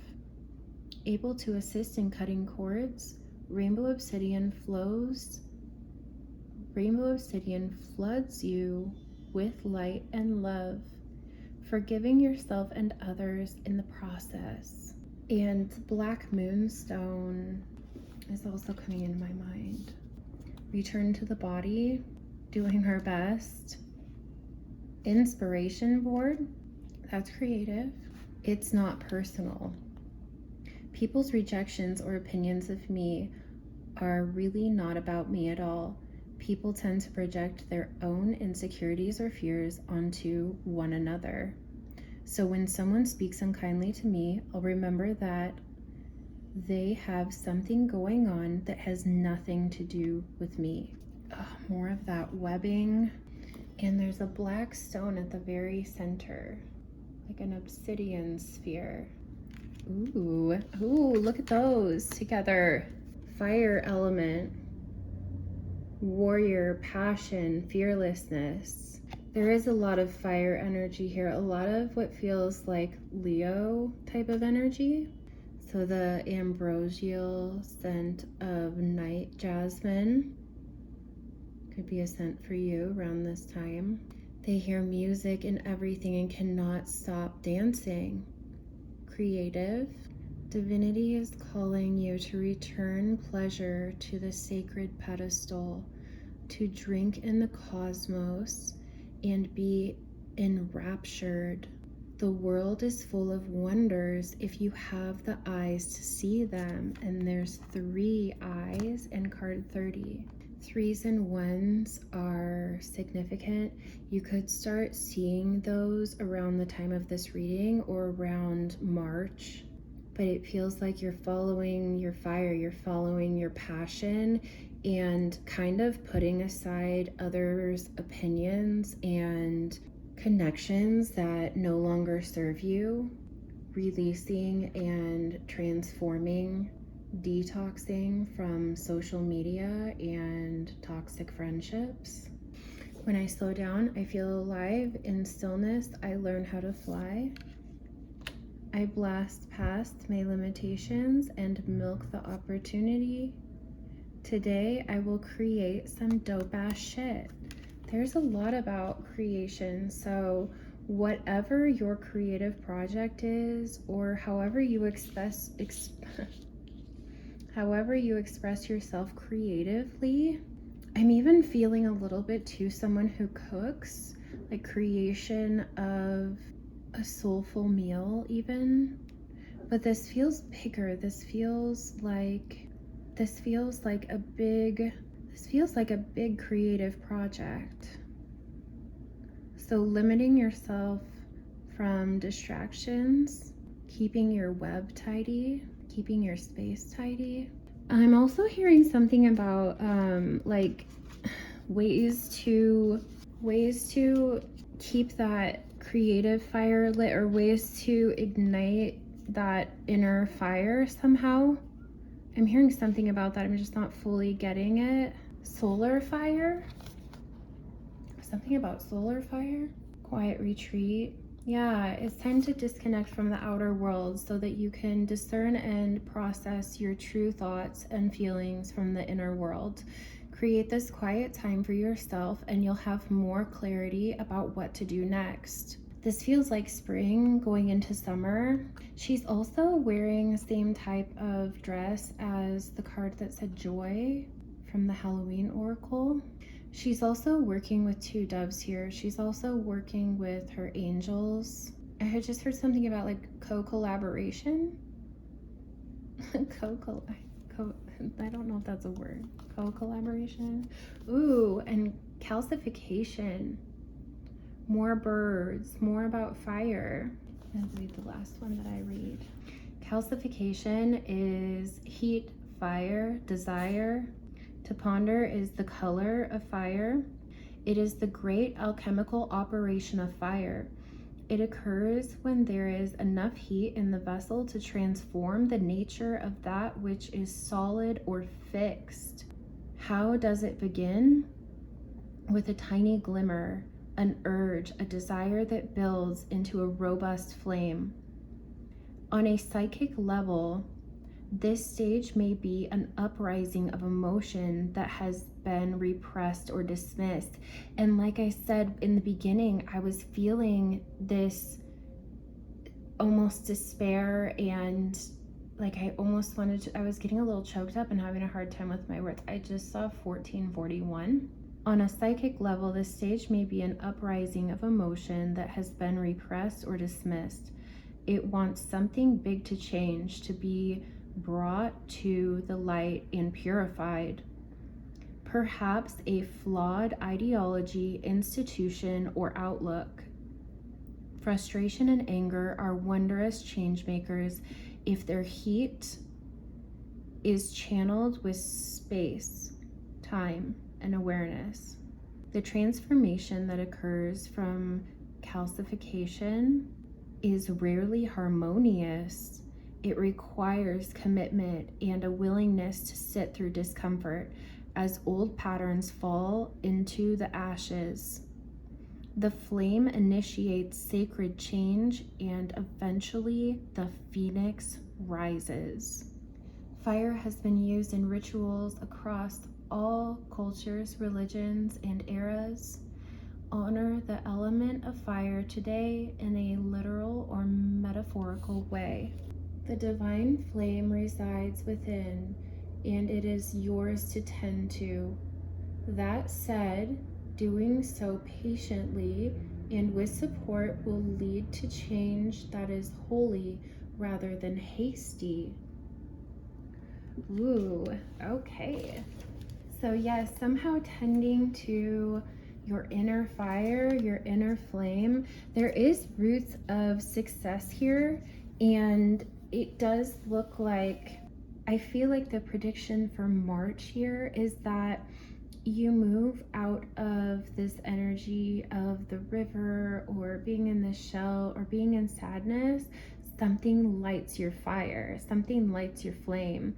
And it feels like your passion projects, your creative projects are going to be successful. You just need to take a little quiet retreat and maybe detox from social media or other influences, maybe even bad influences or friendships that are distracting you from your passion projects at this time.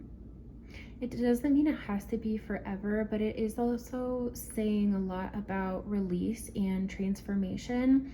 So if something just isn't working anymore, this might be the time to release it and make room. And that time that you're taking to focus on what brings you joy, focus on what your heart desires, and having that warrior spirit.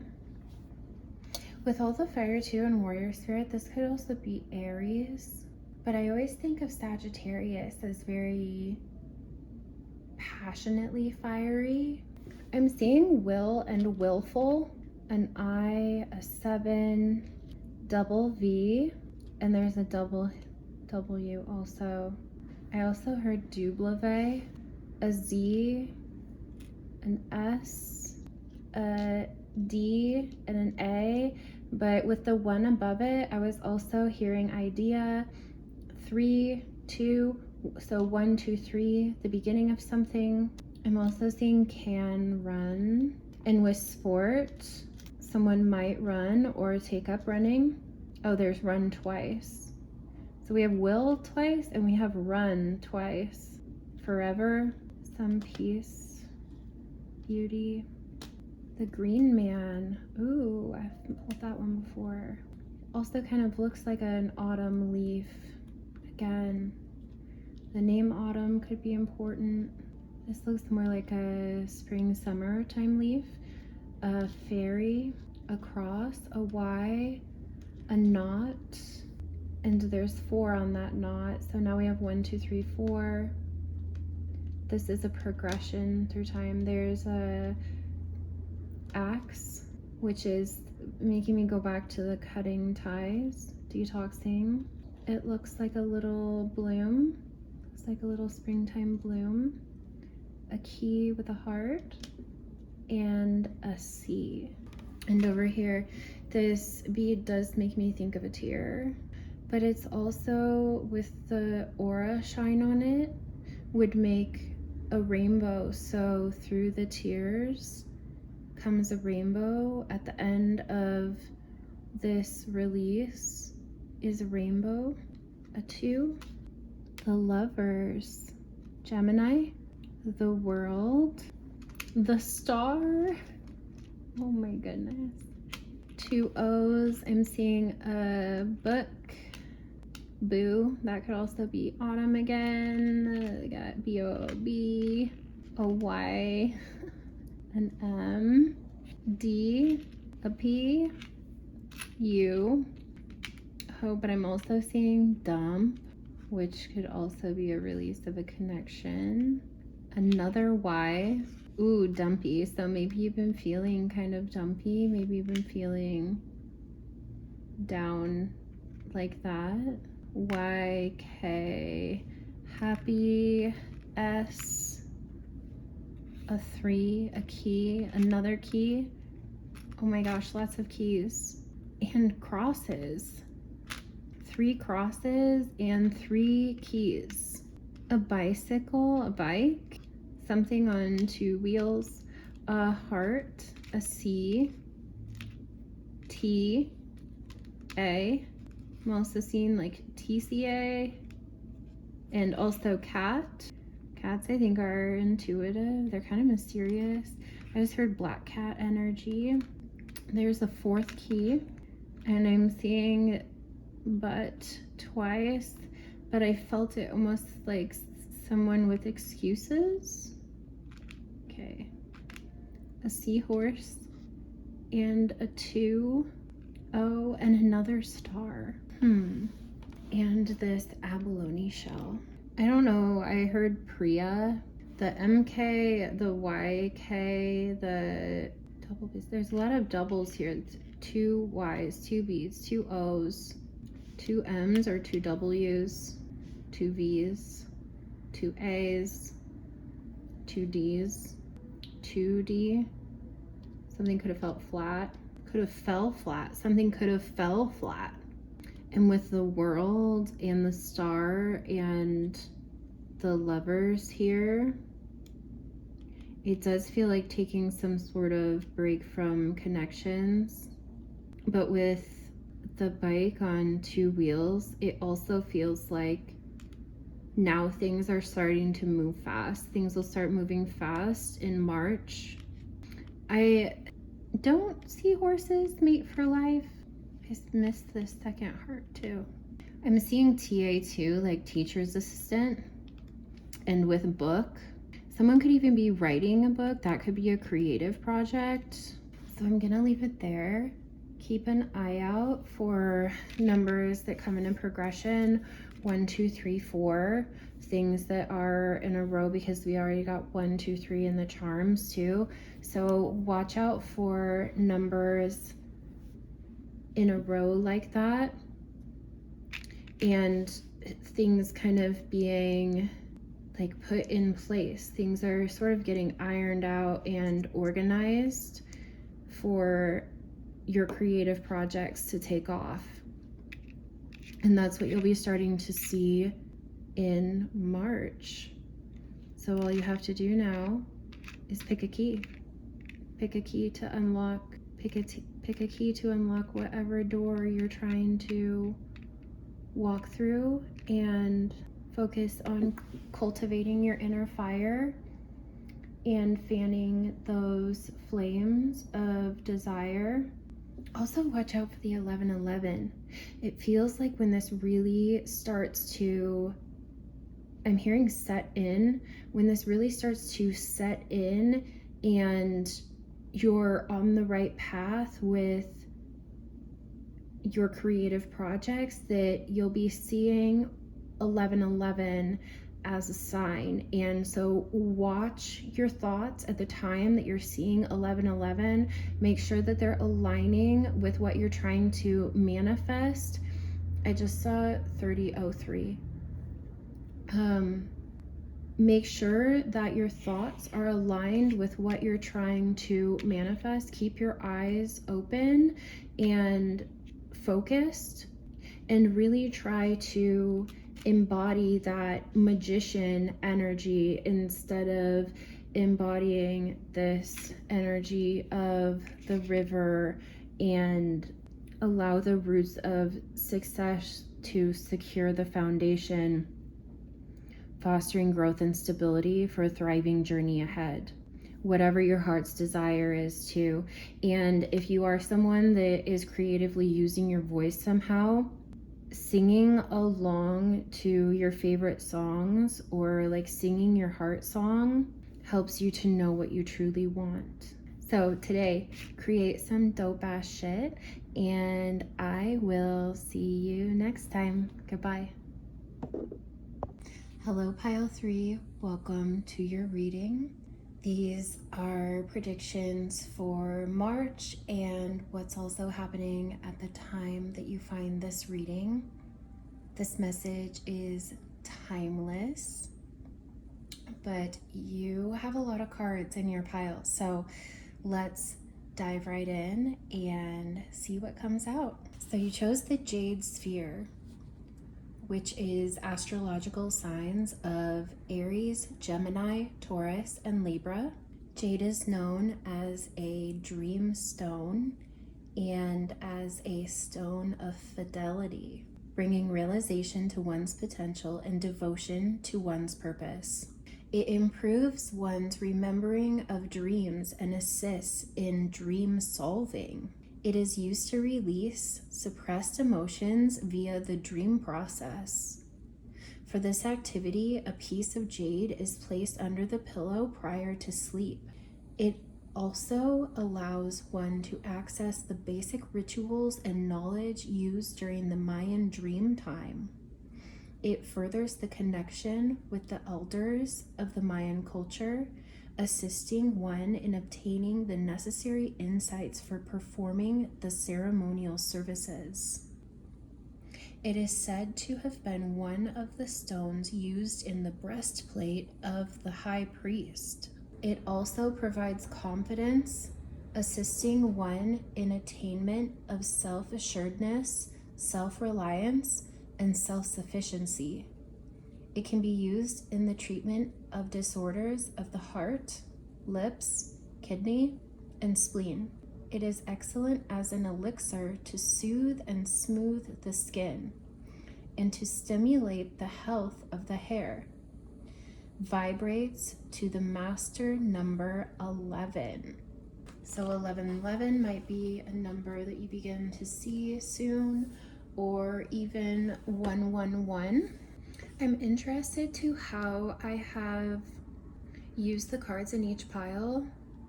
Pile 1, I was moving from right to left, one card at a time. Pile 2, I was sort of moving around and picking as I went. And for yours, I laid them out so I was prepared, which makes me think that there's some aspects of planning to what's happening around this time and moving into March. 1919, transformation. It is asked that you take notice that you hold within your hands the power to change your life. Within this realization, you will feel your sense of purpose and your connection to new beginnings. I release what I no longer need to carry, and I open myself to the transformative energy of the divine. Subconscious mind. I realize that subconscious beliefs or programs may be holding me back from my desires. For example, if I want money, I may have been told things growing up that I am subconsciously holding on to. So I go back to my past and release beliefs that no longer align, substituting them with ones that do. So a transformation of the mind, a transformation of the subconscious mind. Okay, forgiveness, reducing burdens, skull of darkness, blind spots.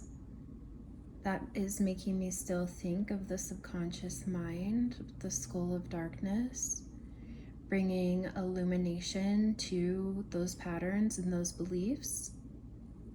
Forgiving and releasing them to reduce the burden on your life now and how they still affect you. The lamp, remembrance. The mummy, change. This looks like the jade and this stone. And talking about the Mayans, and then now we have Egyptian, this does feel something of the past.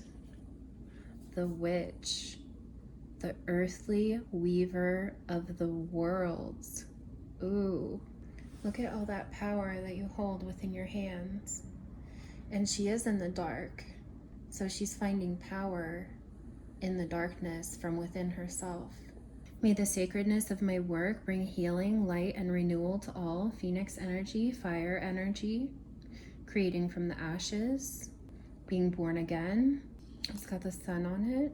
So this is talking more about dreams, projects, and work. Even when you flounder and feel overwhelmed, keep your eyes upon the sky. You'll soon rise like the phoenix on turbo boost and slam dunk your bitch ass troubles into the sun. You'll soon rise like the phoenix on turbo boost and slam dunk your troubles into the sun. My creative babies protect the galaxy from fear. This reminds me of the witch with weaving of the worlds, because you have the power to create new life through voice, writing, visual expression, physical babies, and pure energetic inspiration. Your creations will reap positive influence and help demolish fear long after your body pieces out. Whenever you feel scared, start grooving and shake out some creative babies. The fear gremlins will run for their lives. Long live the creative. And this looks like an ancient scroll. I continuously explore mysterious doors that always lead to more, and I release all that I owe with my abundance mojo. Breaking chains. Fill your life with more abundance. Release your attachments to your debts. Repeat, I release all my debt, which no longer serves my growth. I allow abundance to flow into my life to support my growth. Put emotions and specificity into your request. This triggers your subconscious brain to make decisions that will beat down all the debt gremlin mofos and juice your money mojo. It is like money growing on trees. Money tree? I'm hearing money tree. So plants, like plants that symbolically are linked to abundance and money flow. Golden ratio, beauty, nature, and patterns. Any of those numbers could also be significant. 35, 8, 13, 21, 34, 31, 13, 31. The stone, this would be like the philosopher's stone. Agape, deep quiet, meditation and stillness. Carnelian, courage, motivation, and endurance. Taurus, Cancer, Leo, Scorpio, and the Sun. I'm not sure how to pronounce that one. Earth, unconditional love, cleanse. Gemini, Virgo, Taurus, and Venus. Earth grounding, number 16. And there's that same spiral from the golden ratio, and the green egg stone did talk about being about earth. Roots, crystal clusters. I'm also hearing frequencies, yellow stones and green stones. Gemini maybe with the twins. I'm also hearing sisters. Oh gosh, Earth, 28, so there's a 10, and like 1919 would be like 1010, and here's another 10. Earth, the element, survival, adaptable, reliable, and the fawn. This feels like spring. Alchemy, what? The stone, the philosopher's stone. 26, alchemy, the philosopher's stone.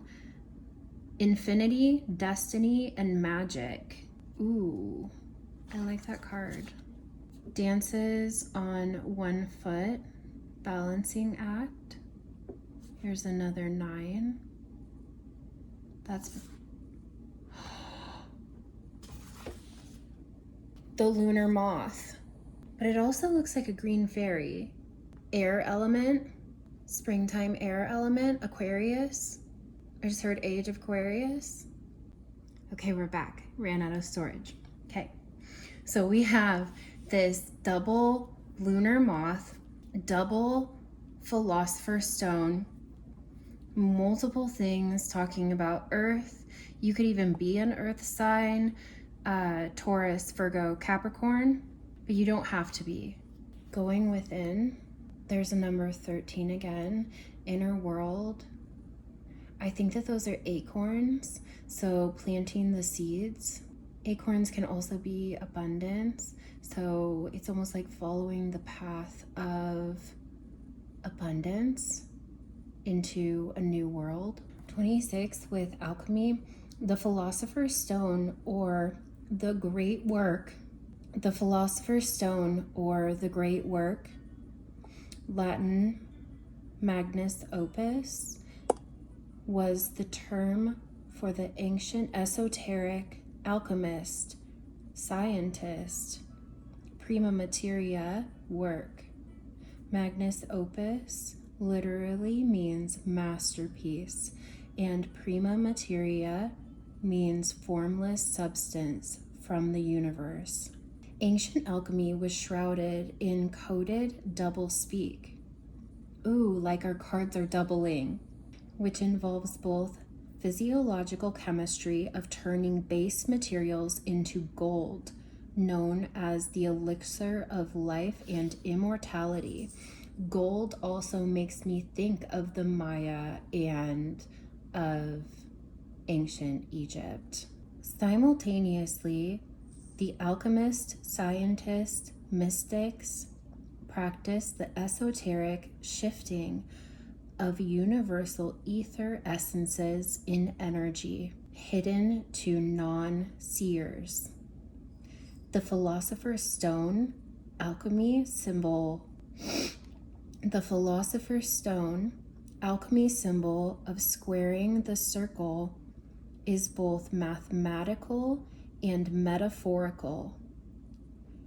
Mathematically squaring the circle only with straight lines and circles is impossible. Metaphorically squaring the circle is about Metaphorically squaring the circle is about the merging of spirit and matter. The large circle symbolizes the infinite macro universe.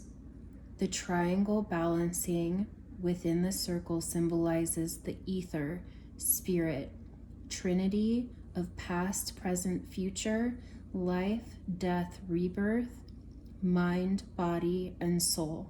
The material square inside the triangle symbolizes the 4 elements, 4 directions, and 4 seasons. The smallest circle inside the square symbolizes the micro-infinite void that links you back into the macro-infinite universe. The card's meaning is the transcendental, time, space, infinity, shifting perceptions, new beginnings, change, destiny, magic, ascended consciousness, cooking, chemistry, transformation, transmutation, and metamorphosis. Wow. Earth as the element. Earth is one of the 4 classical elements and critical energetic forces that sustains third-dimensional life on our planet. Earth rules Virgo, Capricorn, and Taurus. Archangel Uriel rules the earth elements. Pan is an earth deity. Earth, melancholic, is a feminine yin element. Earth symbolically rules consistency, hard work, patience, and consciousness.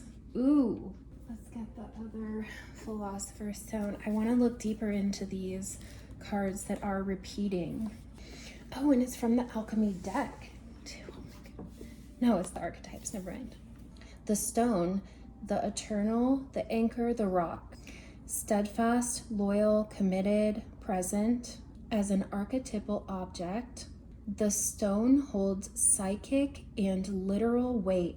Its energy is one of permanence, concreteness, and reliability. The stone's ability to transform is nearly imperceptible to us, as it changes ever so slowly over countless human lifespans. A single stone may see thousands of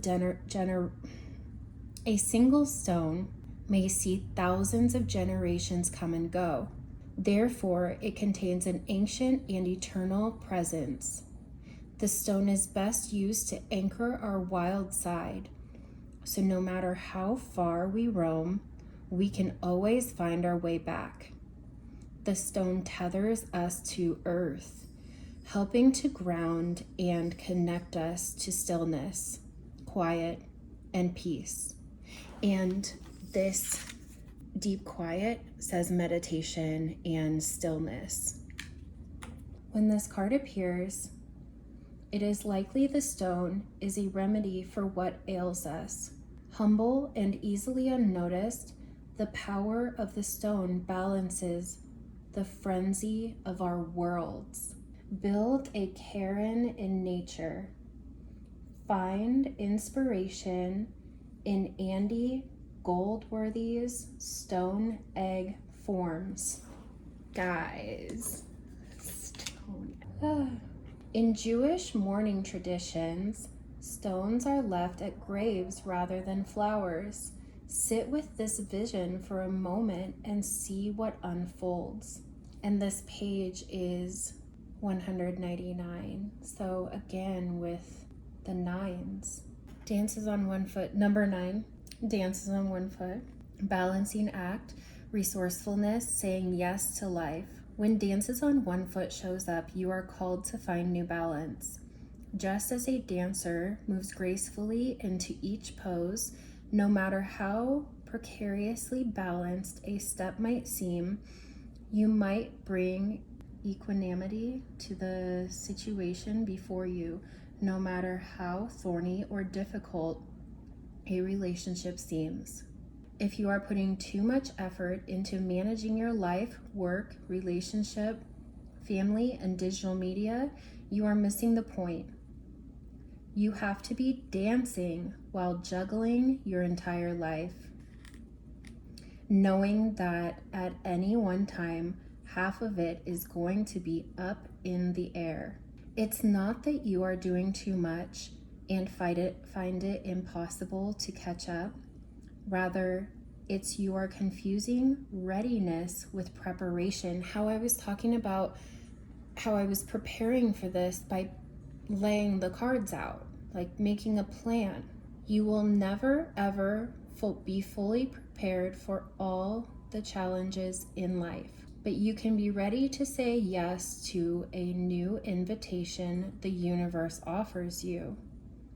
Live in a state of yes to spirit and no to everything not infused with life, romance, vitality, and the sacred. You will be surprised by how quickly your load lightens when you hold true to this lesson. You are challenged now to work with the resources available to you and not be seduced by the belief, if I only had more, ... Life has provided you with everything you need to accomplish your goals and fulfill your mission. When it feels like you're losing your balance, do not contact. When it feels like you are losing your balance, do not contract, holding your arms close to your chest, for you will fall. Instead, reach out and extend them fully, saying yes to Spirit's steadying hand. And this is on page 19. So we have another 919. I don't think I've ever seen so many nines at once, ever. The moth from the wild unknown is impulsive, hasty, and wishful. When it's in balance, it's enthusiastic and whimsical. We love a little bit of whimsy. The moth is sure the grass is greener on the other side. Moth energy is at play when we're attracted to easy solutions or anything quote unquote shiny and new. This can lead to unfinished projects, disappointment, or burnout. It's helpful to remind moth personalities that life is complex. No matter the illusion, no one is exempt from the trials and tribulations of this great journey. Like how the stone was talking about the great work. Practice seeing life as an infinite mystery rather than wishing it was easier or different. I'm even seeing where I was seeing this yellow iris, and you might want to look up the significance of yellow iris, but this is also just saying really like springtime to me. But it even has the yellow on the top. And the color that I chose for the lights before your reading are all green, which is the heart chakra. And balancing act and air, this is almost like balancing air and earth elements. And they even look like the wings are these triangles still, and earth grounding.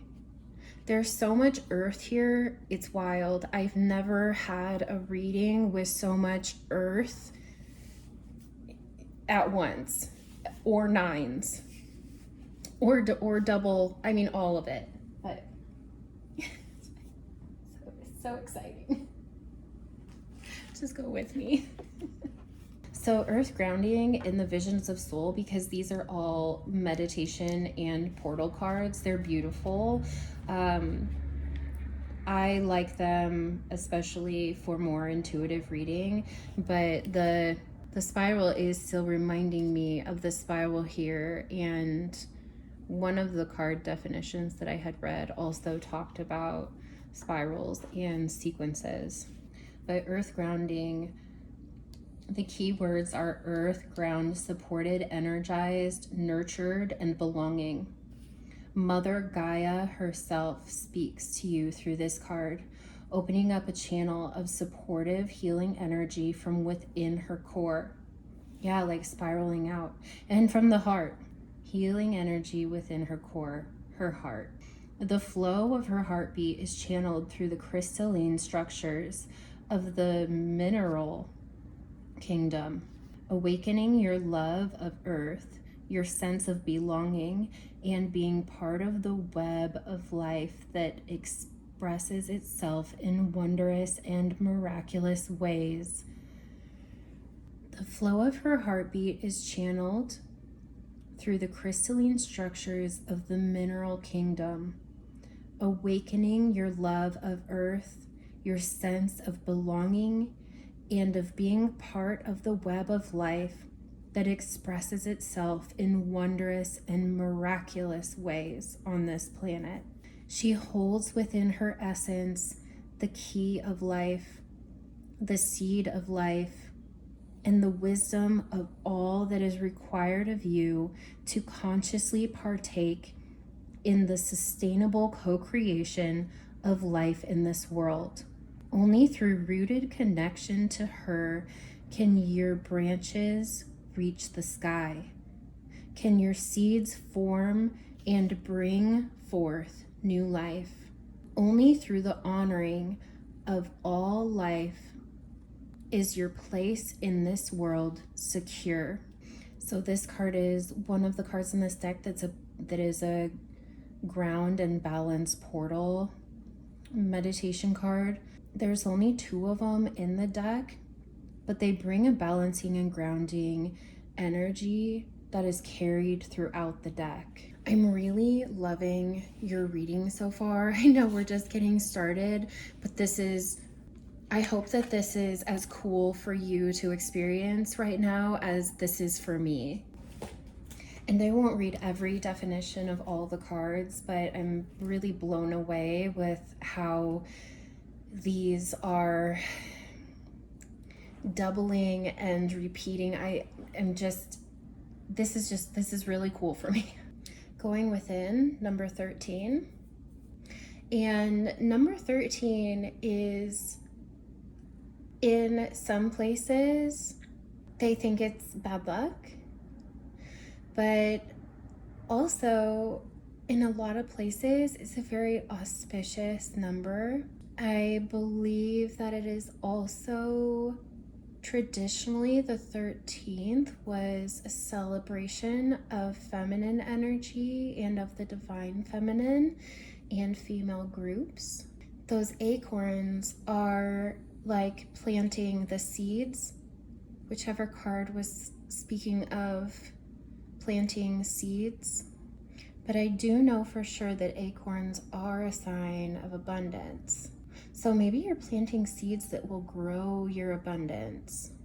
Because even with the alchemy and the philosopher's stone, the moth being of both air and earth, this also looks like the 2 acorns are coming together on the same path. This looks like a card of spring and summer. I just heard forest bathing.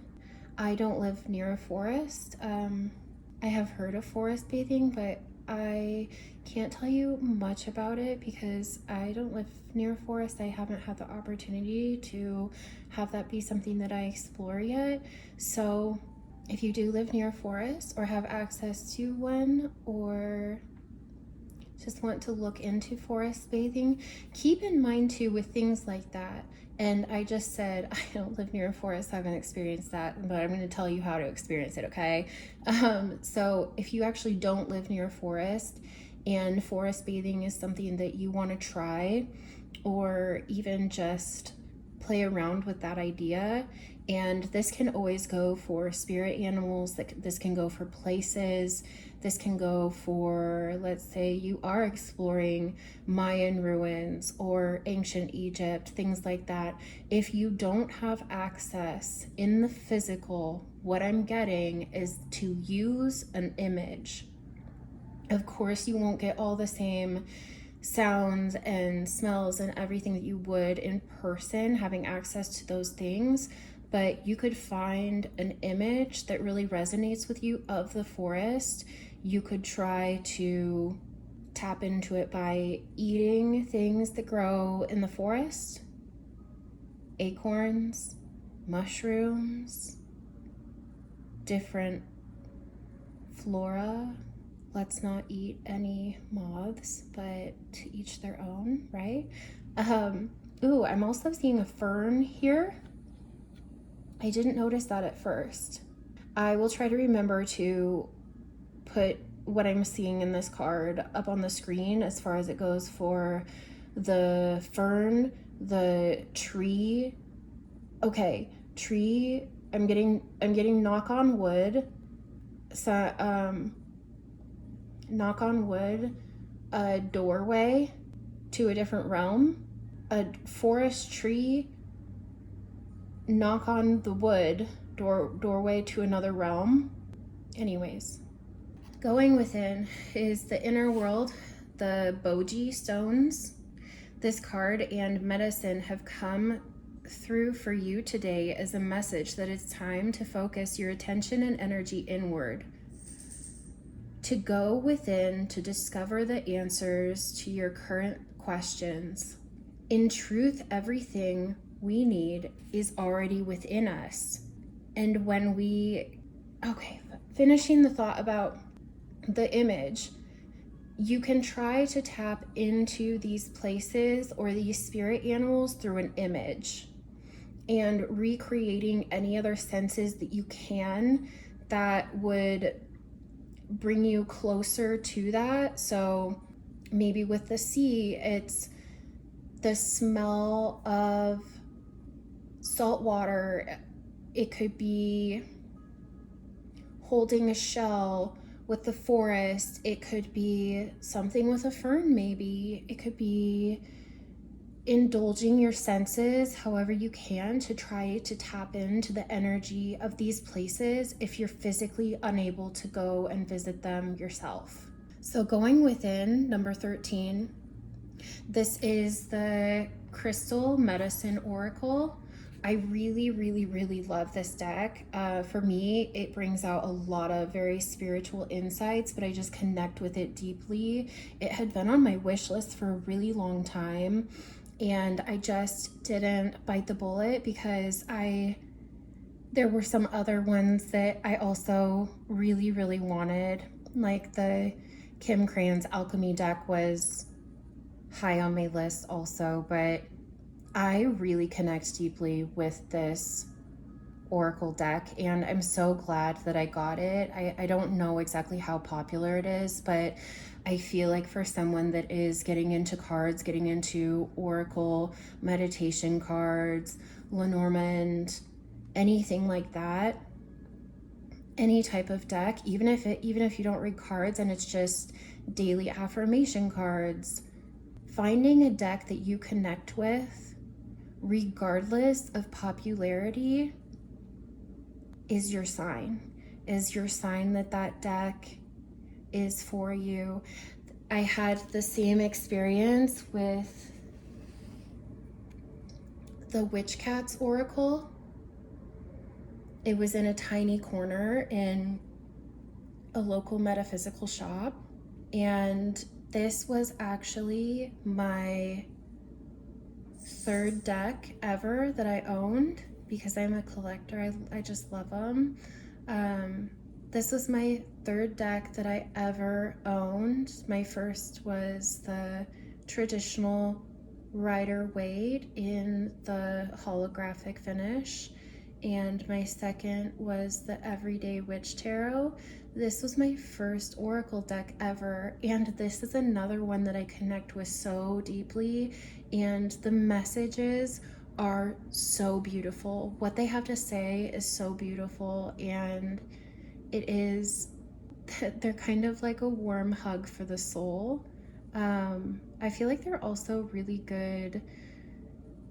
They add a little bit of whimsy, but I feel like they kind of tickle the inner child a little bit, and I feel like they're also good messages for mental health. So this is another deck that I can really get behind if you're interested in exploring new decks. But the Crystal Medicine Oracle is one of my newest decks, and I'm just totally in love.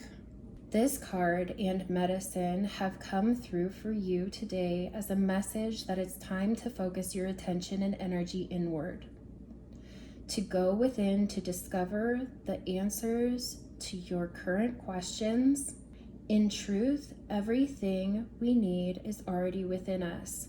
And when we take the time to stop and be still and journey within, we are blessed with a deep knowing and self-awareness. Over the years, humanity has created a world with an abundance of energy and experiences outside of ourselves, which can be a huge distraction when trying to connect to the guidance and support that is alive within us. Have you been looking for the answers outside of yourself? Have you been distracted by outside influences? Are you experiencing a lack of clarity in your life and feeling overwhelmed and confused? Are you pondering a question and are not sure of the answer? Well, it's time to go within and to find your guidance. You are being called to drop into the deep space within yourself to receive the clarity and answers to your questions.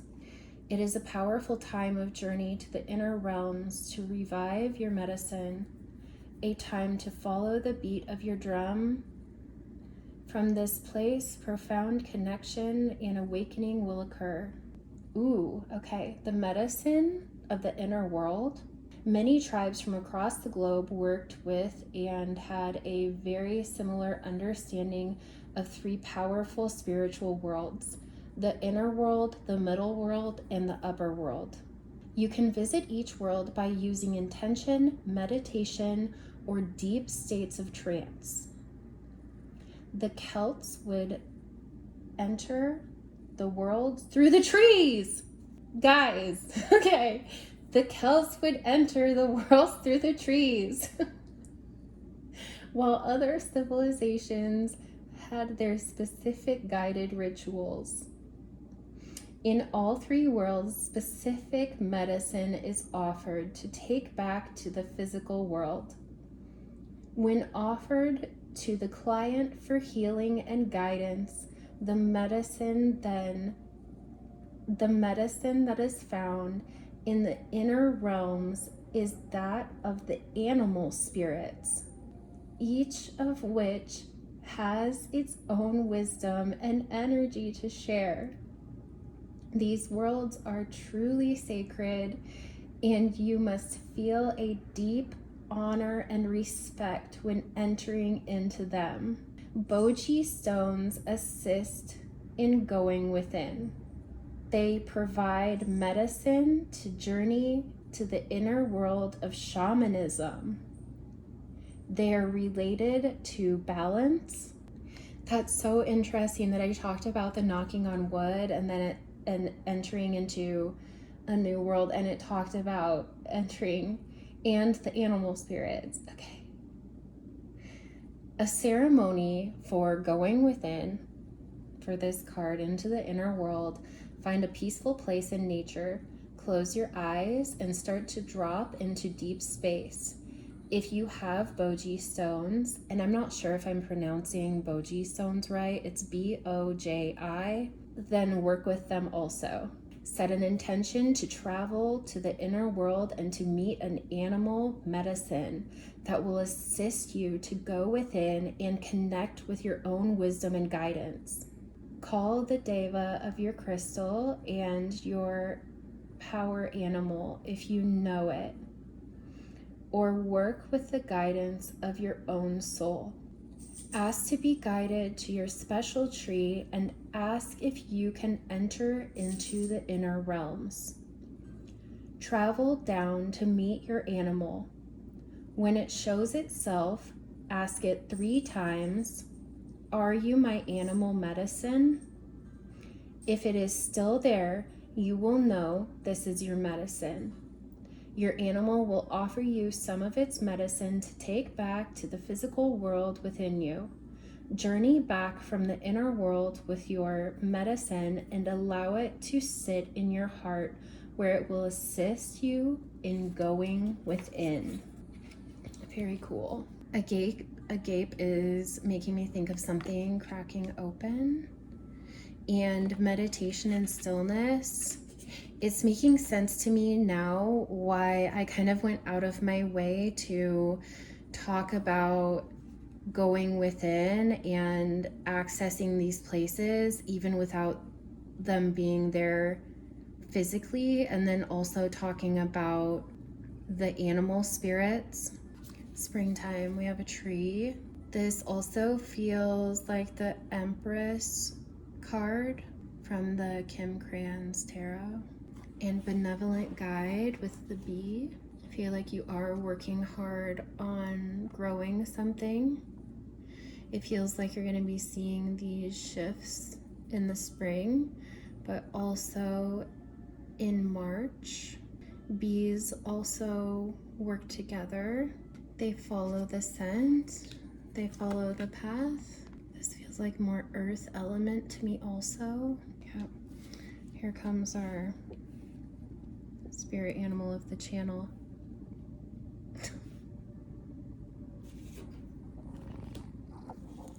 No, sir. No. Come here. Come here. Come on. Come on. No, no, no, no.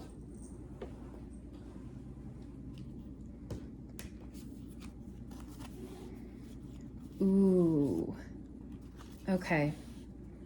Conjunction, Jupiter, luck, right timing, expansion, good fortune. I'm seeing that green stone on the thumb. Before I started reading your pile 3, I did hear green aventurine, the great serpent, the Ouroboros. Look at how colorful they are against the dark background. So it is like going within to the darker spaces. You find these gems. You find the rainbow that you aren't seeing externally. And the great serpent, which temple was the great serpent? Was that Mayan that had the great serpent on the stairs? Is that in Mexico? Okay. Cleansing, black tourmaline, and the feather. It's a number 6.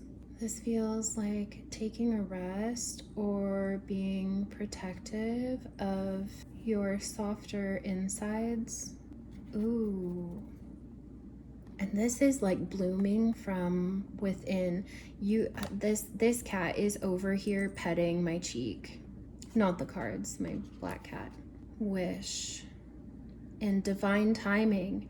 We have seen a lot of clocks or a lot about cycles and divine timing already.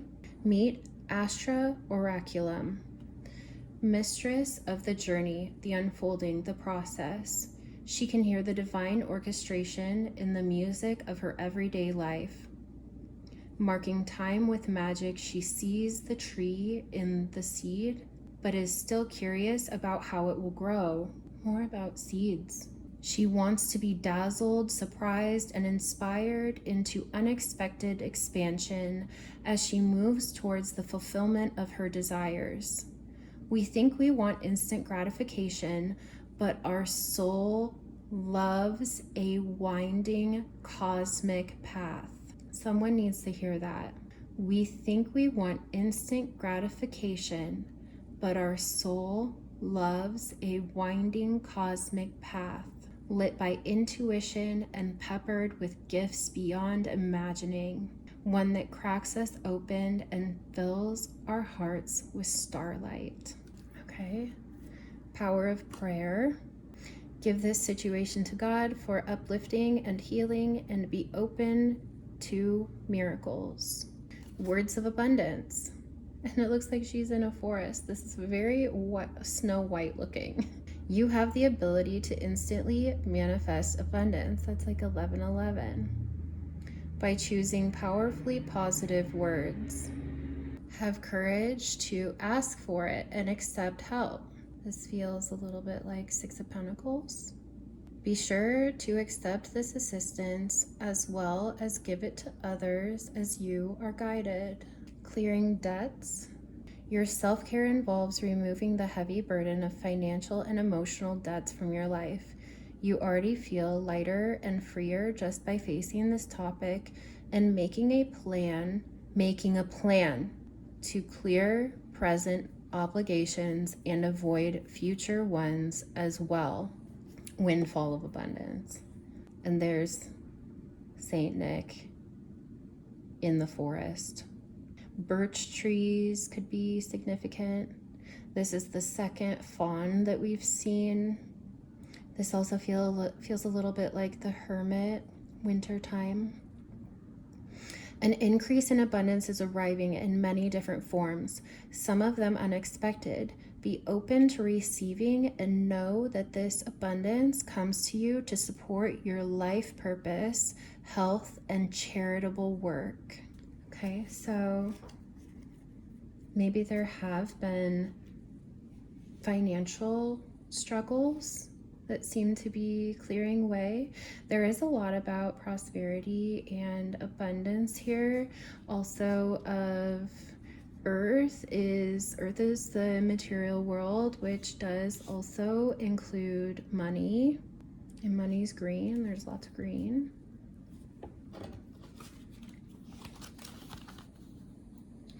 $34. A little bit of magic. Breaking free, breaking the glass ceiling. Moving out of stuckness. Magic. There is magic and miracles all around me. Where others see coincidence, I see evidence of life's synchronicities. I love filling life with wonder and magic. It's way more fun that way. Inner vision, steady progress. Celebrate each step forward. Oh, stones. New heights, gate of opportunities. Pass through the gate of opportunities, wherein new paths unfurl with boundless potential.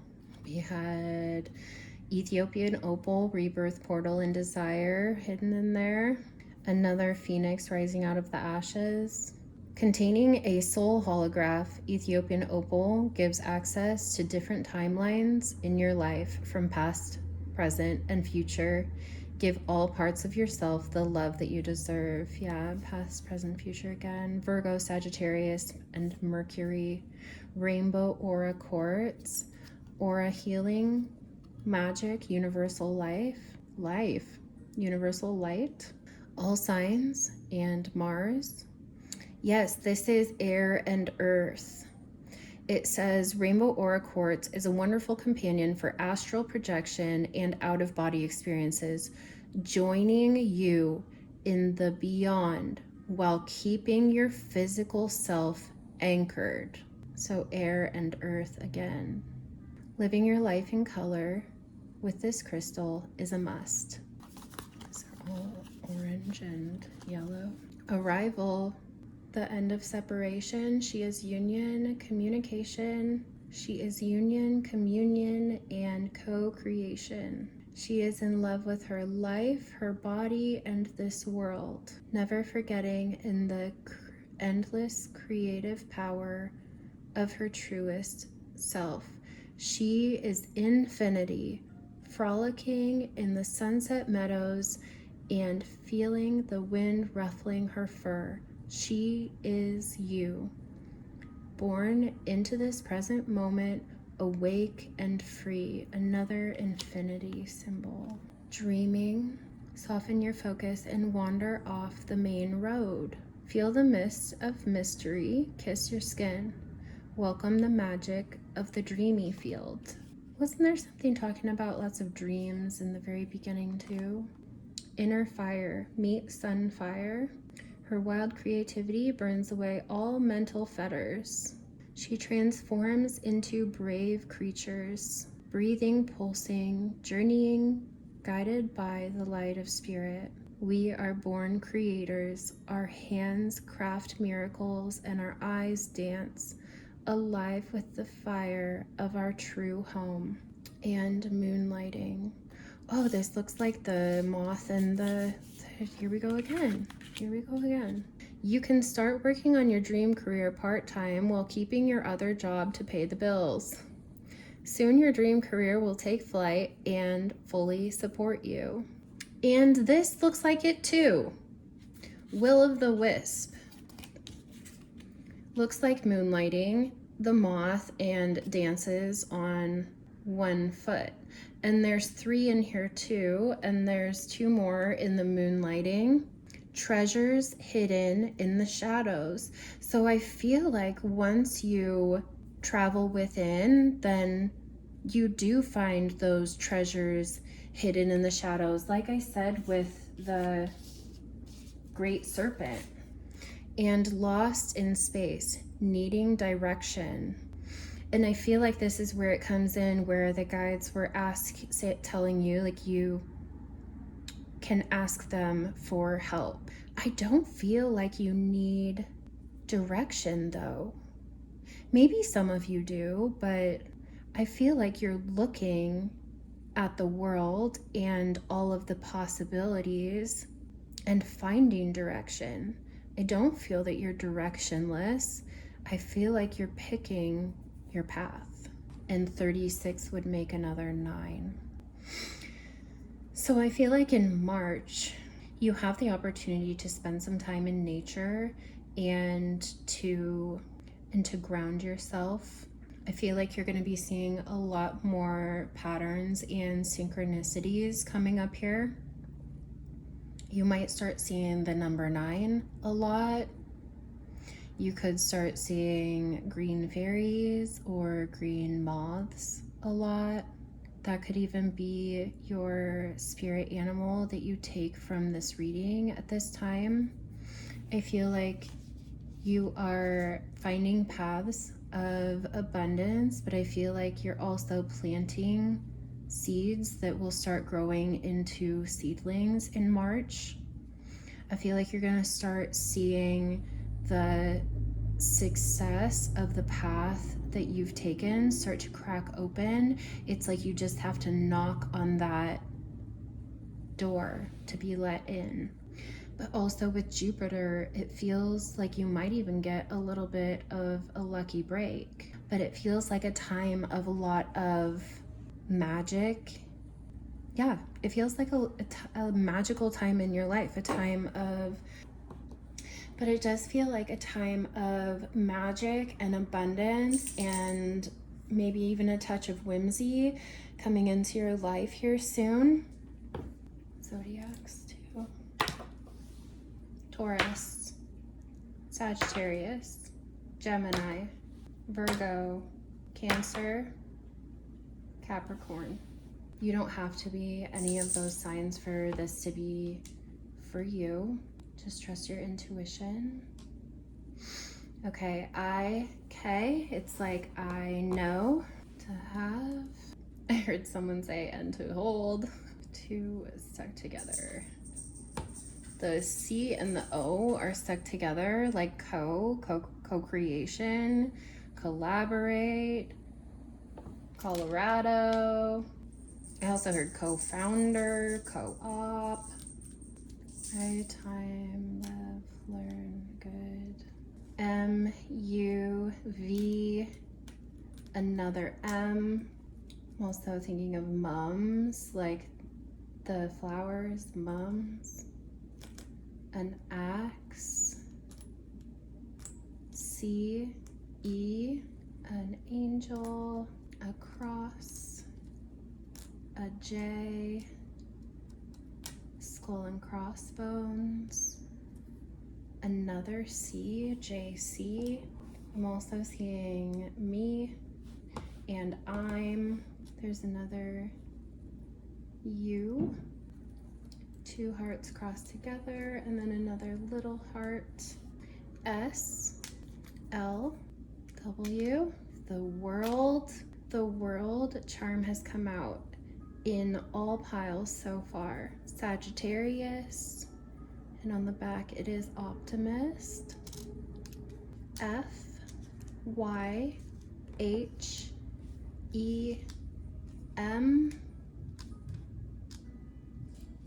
G, a key with a heart, the sun, a 2, he, live, peace, beauty, seeing of play, dream, dance, song, peace. I saw dream of you, dreaming of you. C, Y, H, W, the number, oh, I got a 6, 9 again. That I think has come, oh, confirmation. And the star. I think the world and the star have come out in every pile so far. It at least did in pile 2. This looks like a spool of beads. And, ooh, interesting. This is reminding me of the alchemy and the philosopher's stone. Also measuring something out, aspect, a trine aspect in a birth chart. All right, pile 3, that is your reading. I would love to know if you can feel this coming in for you. I would love to know if you took anything helpful from this. And yeah, otherwise I will see you next time. Goodbye. Okay, pile 4, if you chose the Pyrite sphere, welcome to your reading. Pyrite is associated with the astrological sign of Leo. This mineral possesses a defending quality and is an excellent preventative, which will shield one from many forms of negative energy. Simply having a piece of pyrite on one's person brings in the protective, shielding aspect of this stone, which works on vibrations of pollutants at the physical level due to an energy field which it creates within the aura. It is a unique protector and is an excellent stone to keep in one's possession when performing dangerous work. It helps to keep away all forms of negative vibrations and can work to allay physical danger. It also assists one in seeing behind facades, promoting understanding of that which lies beneath words and actions. It can be used to stimulate the powers of the intellect, enhancing memory and providing for recall of relevant information when required. It vibrates to the number 3. So, your predictions for March. This shift could already be taking place at this time. This is a timeless message, so this is from whenever you find this reading. Ooh, New Adventures was already flipped over. Today I opened myself up to new adventures. I go out and do something I've been holding back from. I move through the fear rather than let it control me. I trust my intuition and follow my desires. I heard pack your bags. Dissolution and the new pearl. Opportunities for growth. Everything is happening for me and my evolution. I am not a victim of the things that happen. I take ownership of my life and make it the best of the challenges along my journey. I see how difficult moments help me become my best version, and I am thankful for them. It also feels like reaching out for more and building blocks. Maybe you're building blocks in your life right now to be able to reach higher, to be able to reach for more. Ooh, gnosis. I'm already seeing birds repeating, exploring wilderness, and zombie with control, exploring the beast within with the moon. Interesting. I heard lunacy, but the werewolf also transforms under the full moon. And this hand again, reaching out for something. The gem, the vision, the father, the seed, and the healer. Ooh, so we'll get into those together as a message. The moon. Sublimation. And another bird, more moons. Metatron. Camel, another moon. Recovery comeback. Oh, 44.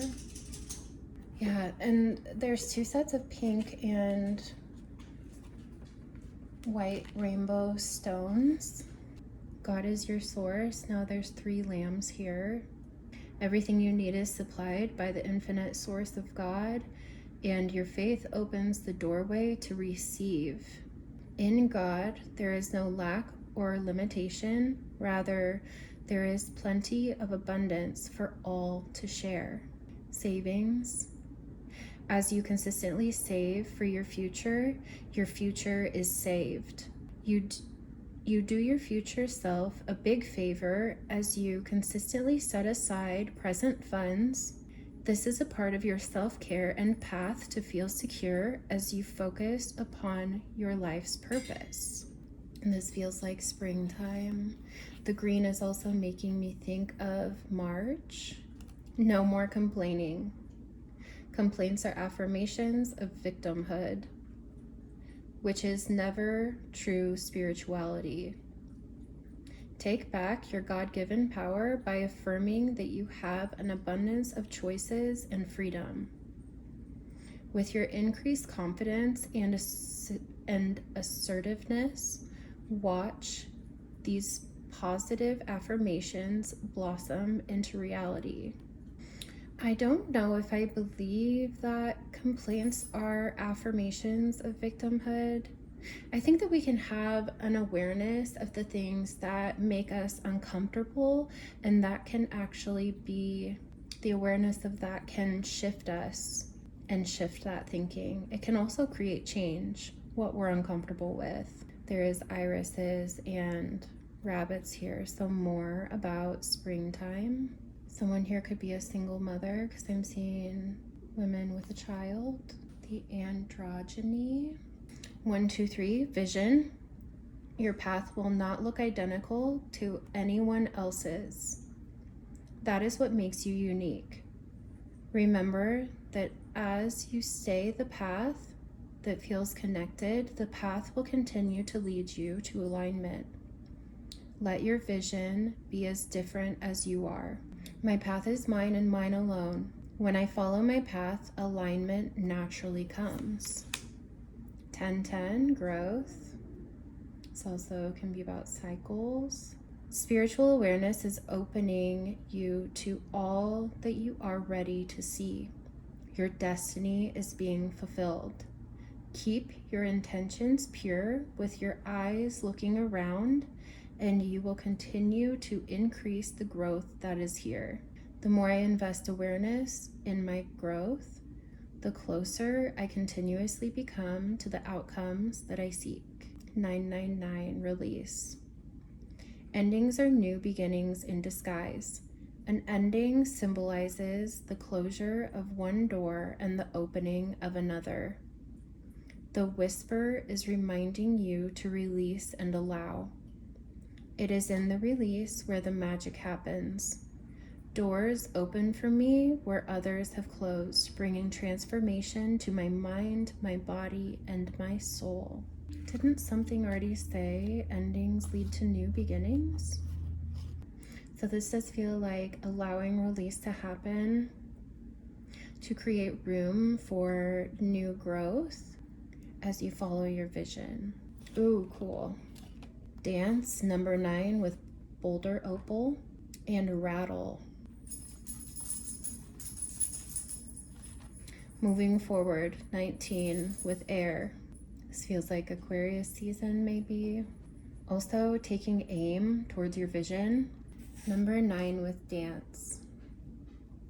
This awesome card has showed up today to remind you to move your body, feel your groove, and find your dance.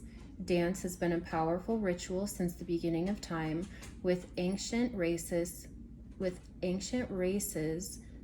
utilizing it in ceremony for personal power and spiritual connection, to awaken the joy of the soul, and to deeply cleanse the mind, body, and spirit. When you move your body and dance to the rhythm of your own heartbeat, profound personal awakening can be experienced. If you hear that little tap dancer in the background, that is my dog, Moon. Certain types of music and dance invoke specific states of being, creating trance-like euphoric states of consciousness and opening of the heart, chakras, and energy field. Are you stuck and lacking in energy? Has life got you down and you feel you have lost your drive and spark? Are you looking for an awakening and expansion of consciousness? Well, your prayers have been answered. What you are looking for is held in the medicine of dance. It's time to move your body and create an opportunity to dance to your heart's desires. Play your favorite music really loud, close your eyes, and dance like no one is watching. Or make plans to go out dancing. Whatever you choose, get up and move and shake your body. Dance your dance and awaken your joy. The crystal of boulder opal. Boulder opals invoke the spirit of joy, play, and dance. They call to and awaken the spirits and ancestors. They facilitate trance-like states. So I feel like this is what you have to look forward to in March, is joy, play, and maybe a little bit of dancing. They are also barefoot on the ground, which is making me think of grounding, and also with it talking about ancestors. I heard shake, rattle, and roll. Shake, rattle, and roll. Ooh, flower of life. I haven't seen this one yet. Inspiration, awe, and dreams. And Merkaba 33. Movement, long distance travel, and excitement. My mind is King Kong strong, and I am even stronger. I creatively create my creations. I am brilliant, worthy, and oozing with star power. Oh, there it is again. As I submerge my body in Mother Earth, I heal all my hurts. More adventures, and that said new adventures. Embrace the unknown with curiosity, letting each journey shape your path and wisdom. And transform and rise. Your journey of transformation unlocks vast potential, guiding your evolution to new heights.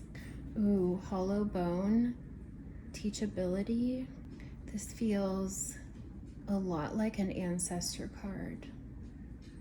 I'm also drawn to the turquoise down here. Dust devil, moving out of stagnation. I'm hearing spring cleaning, so dusting away old dirt, old energy, sound healing even. Kunzite, love, femininity, and transition. Taurus, Leo, Scorpio, Venus, and Pluto. It breaks down barriers surrounding the heart.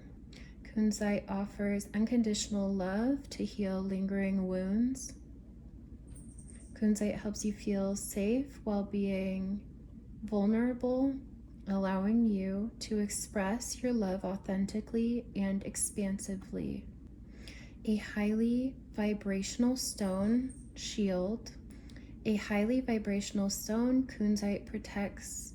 A highly vibrational stone, kunzite's protection can be used as an energetic shield that surrounds your aura and protects it against emotional vampires and negative influences.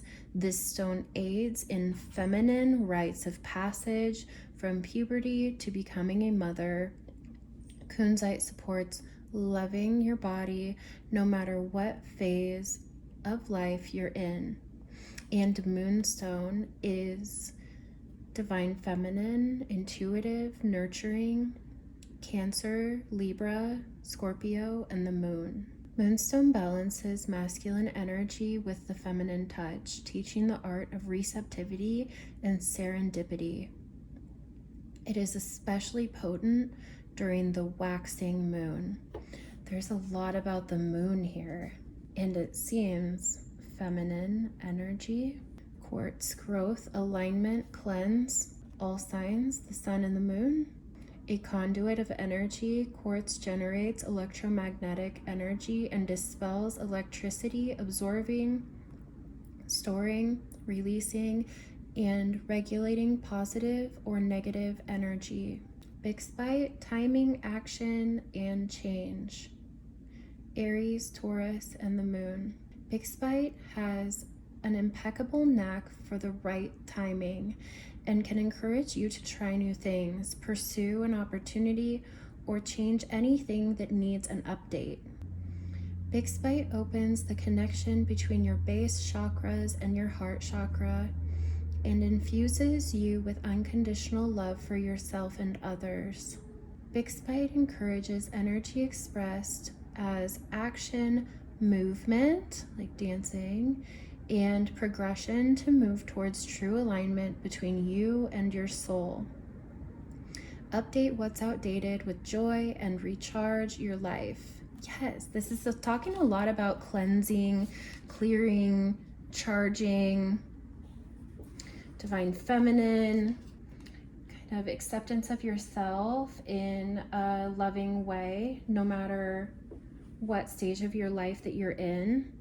This really stood out to me as like a bird of another feather.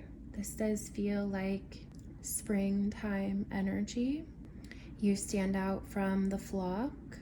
You also see more, being higher up. You also wear those feathers proudly. And she is holding her body in a very loving way. This feels like a very feminine card. True sight, trance, and space clearing. It is safe for you to receive. Receptivity is normally yin energy, female energy. The more you allow yourself to receive, the more resources you have available to share with others. Open your arms and receive and be a conduit for good coming to you and through you as it blesses the world. I'm also seeing her share food, share her abundance with the deer. So she's also giving and receiving. Wow, look at that. Trance. This is talking about dancing. Her heart is a drum beating in sync with infinity. She closes her eyes and moves to its rhythm. Time unfurling like an endless ribbon in front of her and behind her. No beginning, no end. Her mind relaxes and opens. Breathing, pulsing, ever expanding. What shifts you into trance? Perhaps dancing to wordless music, letting the water stream over you in the shower, walking swiftly, or chanting a sound. Trance opens us to receive divine messages, flashes of creativity, and deep healing beyond our ordinary understanding.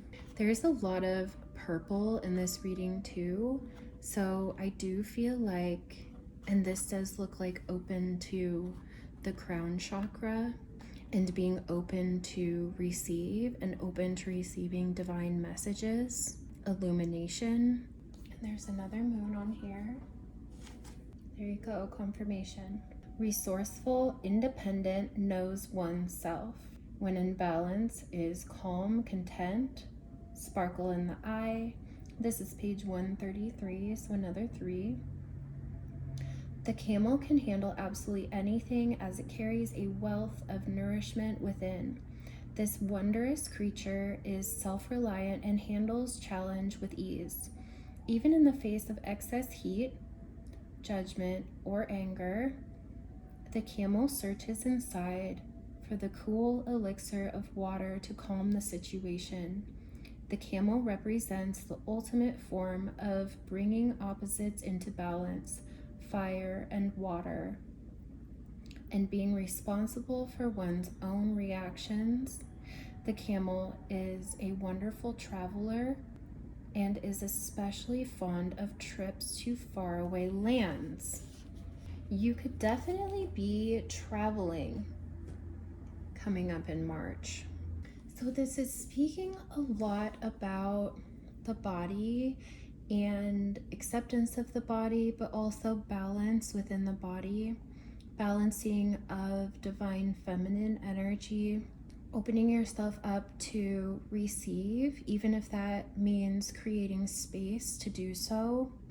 The werewolf with exploring the wilderness, it's like he's talking to the moon. Maybe you want to talk to the moon. Maybe you want to release what you feel is blocking you from receiving to the moon. I feel like you're in a time of change right now as you see this, and you're creating space. If you're not creating space yet, this is asking you to cleanse and clear and create room. The seed also looks like another pearl, but the vision, I feel like with all of the landscapes in the cards that have trees with no leaves, it feels like you had a vision in the winter that has moved you into a new cycle, that has illuminated a new path, a new portal, a new doorway, also to your inner world with the cave and the subconscious. And these hands are like they're holding the vision. So I feel like you're holding the vision, and in March, you're stepping through to this new land. I also feel like you have some divine watchers that are helping to guide you and helping you to see clearly. Owls also observe a lot. They're patient. They stay still until they're ready to strike, but they're always watching, always listening, and they move in silence. And like a red light, even if the lights go out, even if you lose sight of the vision, it still feels like there's a light guiding you towards alignment and towards your vision, towards this gem. I feel like you have something beautiful. You have something beautiful to offer, but also to receive. The seeds have been planted. And like I said in the vision, and then seeing the way that these birds are acting here, it is sort of like going within, but this also reminds me of receiving something that fills your cup, that nourishes your vessel, and from that you take off, you take flight.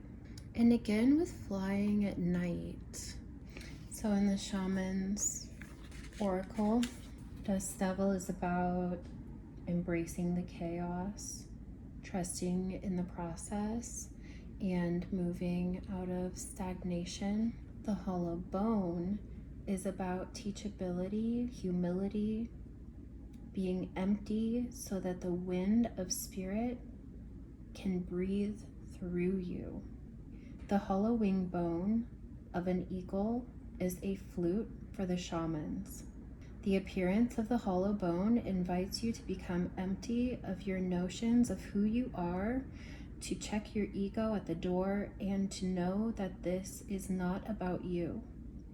Relinquish your need to be right and to express an opinion, as this will not change anything right now. You are being called to practice humility. Hollow yourself out and hear the wind blow through you and play you like a flute. You will learn the language of the squall and the storm and understand the message in the summer breeze. There is an important communication waiting for you. Humility is the swiftest path for you to become like the hollow bone. Drop all notions and titles that bolster your ego, eliminate the doer, and allow things to happen of their own accord. Remember that you can accomplish most anything if you are willing to let someone else take credit for it. Hollow bone has come to caution you to believe only 50% of what others think and only 10% of what you think. Trust your experience, not what you have read in sacred books or holy texts. This will allow you to turn apparent danger into opportunity. Remember that you are a significant grain of sand in the grand scheme of life, and as important as the brightest sun. I do feel like these messages are repeating of, like, this isn't happening to you, this is happening for you. Release control, create space, create room, clear out the old, clear out the stagnant, because something new is coming in for you. And this actually, even though it does feel like the messages are repeating, and I'm not sure really, because of how clear this is so far, how much more I'll go into it, but it does feel like maybe there was a frustration with the way that these hands have been held, almost like reaching out, like grasping or frustrated. But instead of reaching out and grasping, this is asking that you just open to receiving. This also feels like moving old energy out of your space, but also within your body, which how much is talked about, the mind, body, spirit, and dancing and movement. So if you've been feeling weighed down, and I'm also seeing the mind here, the mind being strong, this feels like a clearing and opening on all levels of mind, body, and spirit, and releasing old beliefs about yourself, releasing old beliefs about, I'm hearing, what can be yours, staying with the vision, not just receiving the gem, but you are the gem. And I feel like that is what is going to be really illuminated and very clear to you in March. You are the gem and you are deserving. You might not feel like you fit in at all times. You might even feel like you really stand out when you're trying to fit in with the crowd. I'm also hearing that you could have always felt this way. You could have always felt different or struggled to feel like you fit in exactly. But I feel like you're meant to actually stand out, to embrace your uniqueness, to embrace yourself as you are. This is a lot about accepting yourself for who you are and for what makes you different. With the gem and the seed looks like a pearl, and then the new pearl, I think you're meant to understand that a lot of what makes you stand out, a lot of what makes you unique and beautiful and special are from things that came from things that maybe weren't so beautiful, from grit, from irritation, from difficulty, from things that take time. And you might feel like those things, those situations prevented you from fitting in, but they were actually meant for you to stand out. And from these places, I am hearing about the wound, like the light from the wound, those things that hurt you, or the things that you've had to heal the wound. Even if they left a scar, even that scar makes you unique. Even that scar, no one else has that exact same scar. And it feels like as you're going through this process, as you're connecting more with the divine feminine within you, as you're opening yourself up to receive more, you actually do get more. I'm hearing more than you expected, more than you thought. I feel like the cycles and changes that you've gone through have actually been like this little roadmap where all paths lead back to the center of you. And you'll be flying above that and taking a higher look at it. This also looks like another moon. But I also feel that you have an opportunity for new adventures and even traveling coming up. You may or may not know about this. This could be one of the things that you receive, or receive an opportunity to do this. That's probably why I heard pack your bags, transform and rise, and more adventures. So I feel that all of the hurts or the work that you're doing for healing, and maybe even once you stop trying to fit in and allow yourself to just be different and exactly who you are, that of the same feather start flocking to you, that the right opportunities, the right connections, the right energy comes to you. So just be open to receiving it and dance it out. Move your body. Recovery come back. I do feel that someone is healing something with the body, with recovery come back. And then as I submerge my body in Mother Earth, I heal all my hurts. Before concrete jungles, rubber shoes, sterile hospital delivery rooms, carpets, paints, plastic bottles, and cubicles, your tough-ass ancestors evolved and survived over millions of years in direct connectivity with the earth. They were bare-assed, absorbing antioxidants, vitamins, critical aminos, and dense nutrients through untainted soils, natural water sources, and rejuvenating sunlight. Nature is the ultimate healer physically, mentally, and spiritually. There is a reason why ideas explode, inflammation disappears, and stress retreats when exploring the outdoors. Take off your shoes and grab some bananas, yo. It's time to monkey around. So I do feel that in March things will be feeling a lot lighter, and again, like that same message of healing on all levels of mind, body, and spirit, but also focusing on nourishing your body and taking care of yourself and moving energies, things that are high in nutrients and antioxidants, getting some sunlight, getting your feet in that earth, natural healing. Oh, I just got something from this. like the igniter. It felt like something with the electricity, like igniter or a coil emanating. I can't think of the word that I'm reaching for.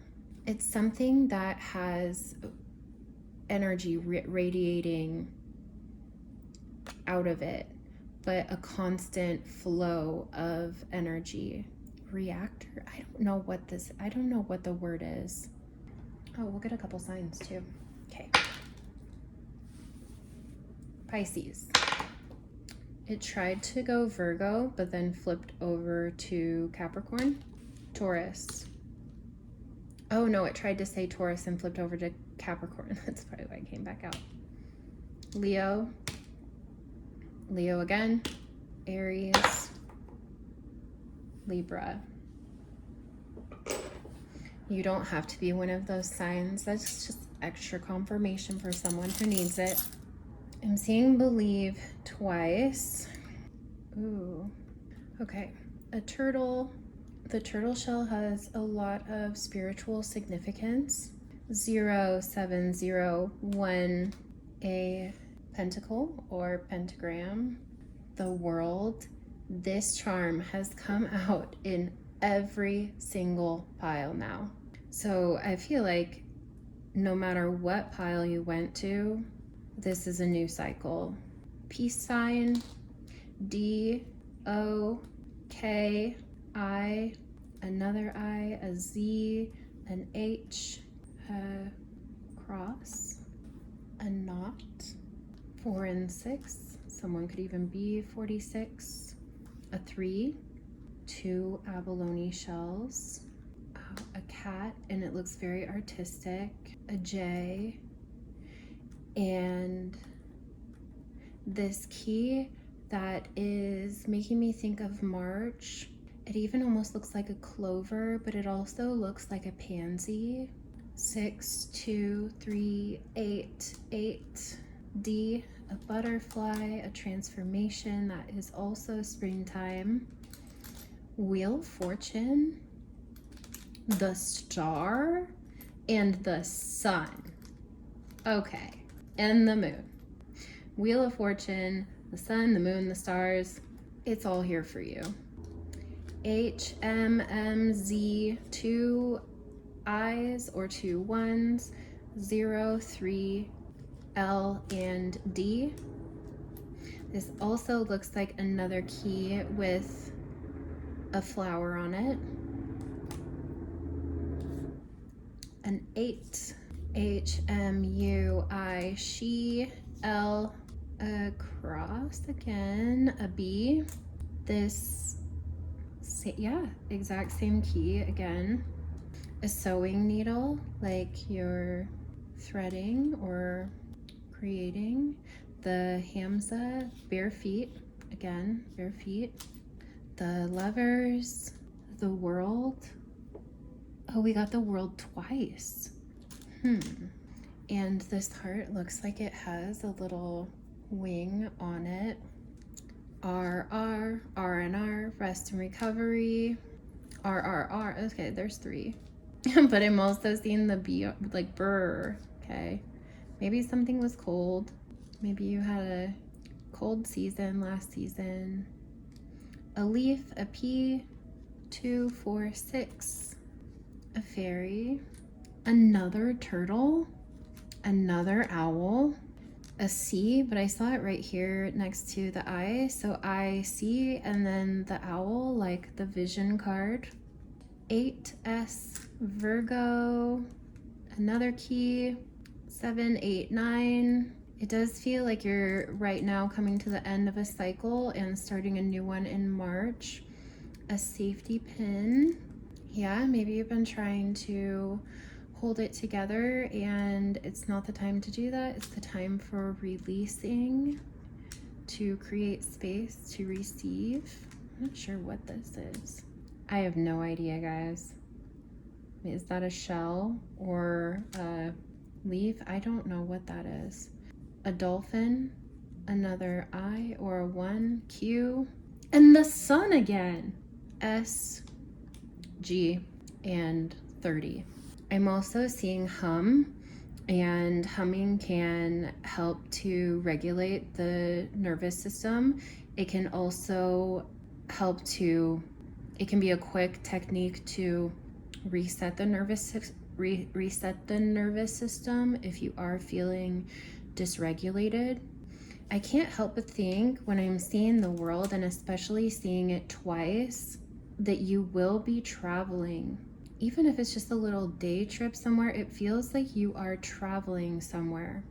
The sun twice, it could be Leo. It could also be with your son if you are a mother. It feels like a lucky season in your life. So I would say that the important things to take from this is what's happening is for you, not to you. This time of release and cleansing might feel uncomfortable, but it's creating space for more and for better. So if you are feeling a time where you are feeling space, if you are feeling an emptiness or a lack somewhere in your life, it feels like just sitting with that discomfort just a little bit longer and not trying to fix, not trying to grasp or to control actually opens you up to getting the answers that you're looking for, but also opens you up to new energy, new opportunities, and new connections, new adventures. There's a lot of new energy here coming out of a time that felt cold or that felt difficult, maybe even alone. You might have even felt alone, if you were around other people. So nourishing yourself and nourishing the feminine within you and allowing yourself to receive is all that you need to do right now. This doesn't feel like it's a time for pushing. It looks like it's a time for receiving and holding the vision.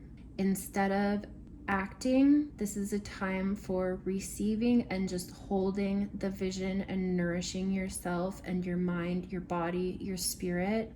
I'm also hearing creating space for you to be surprised.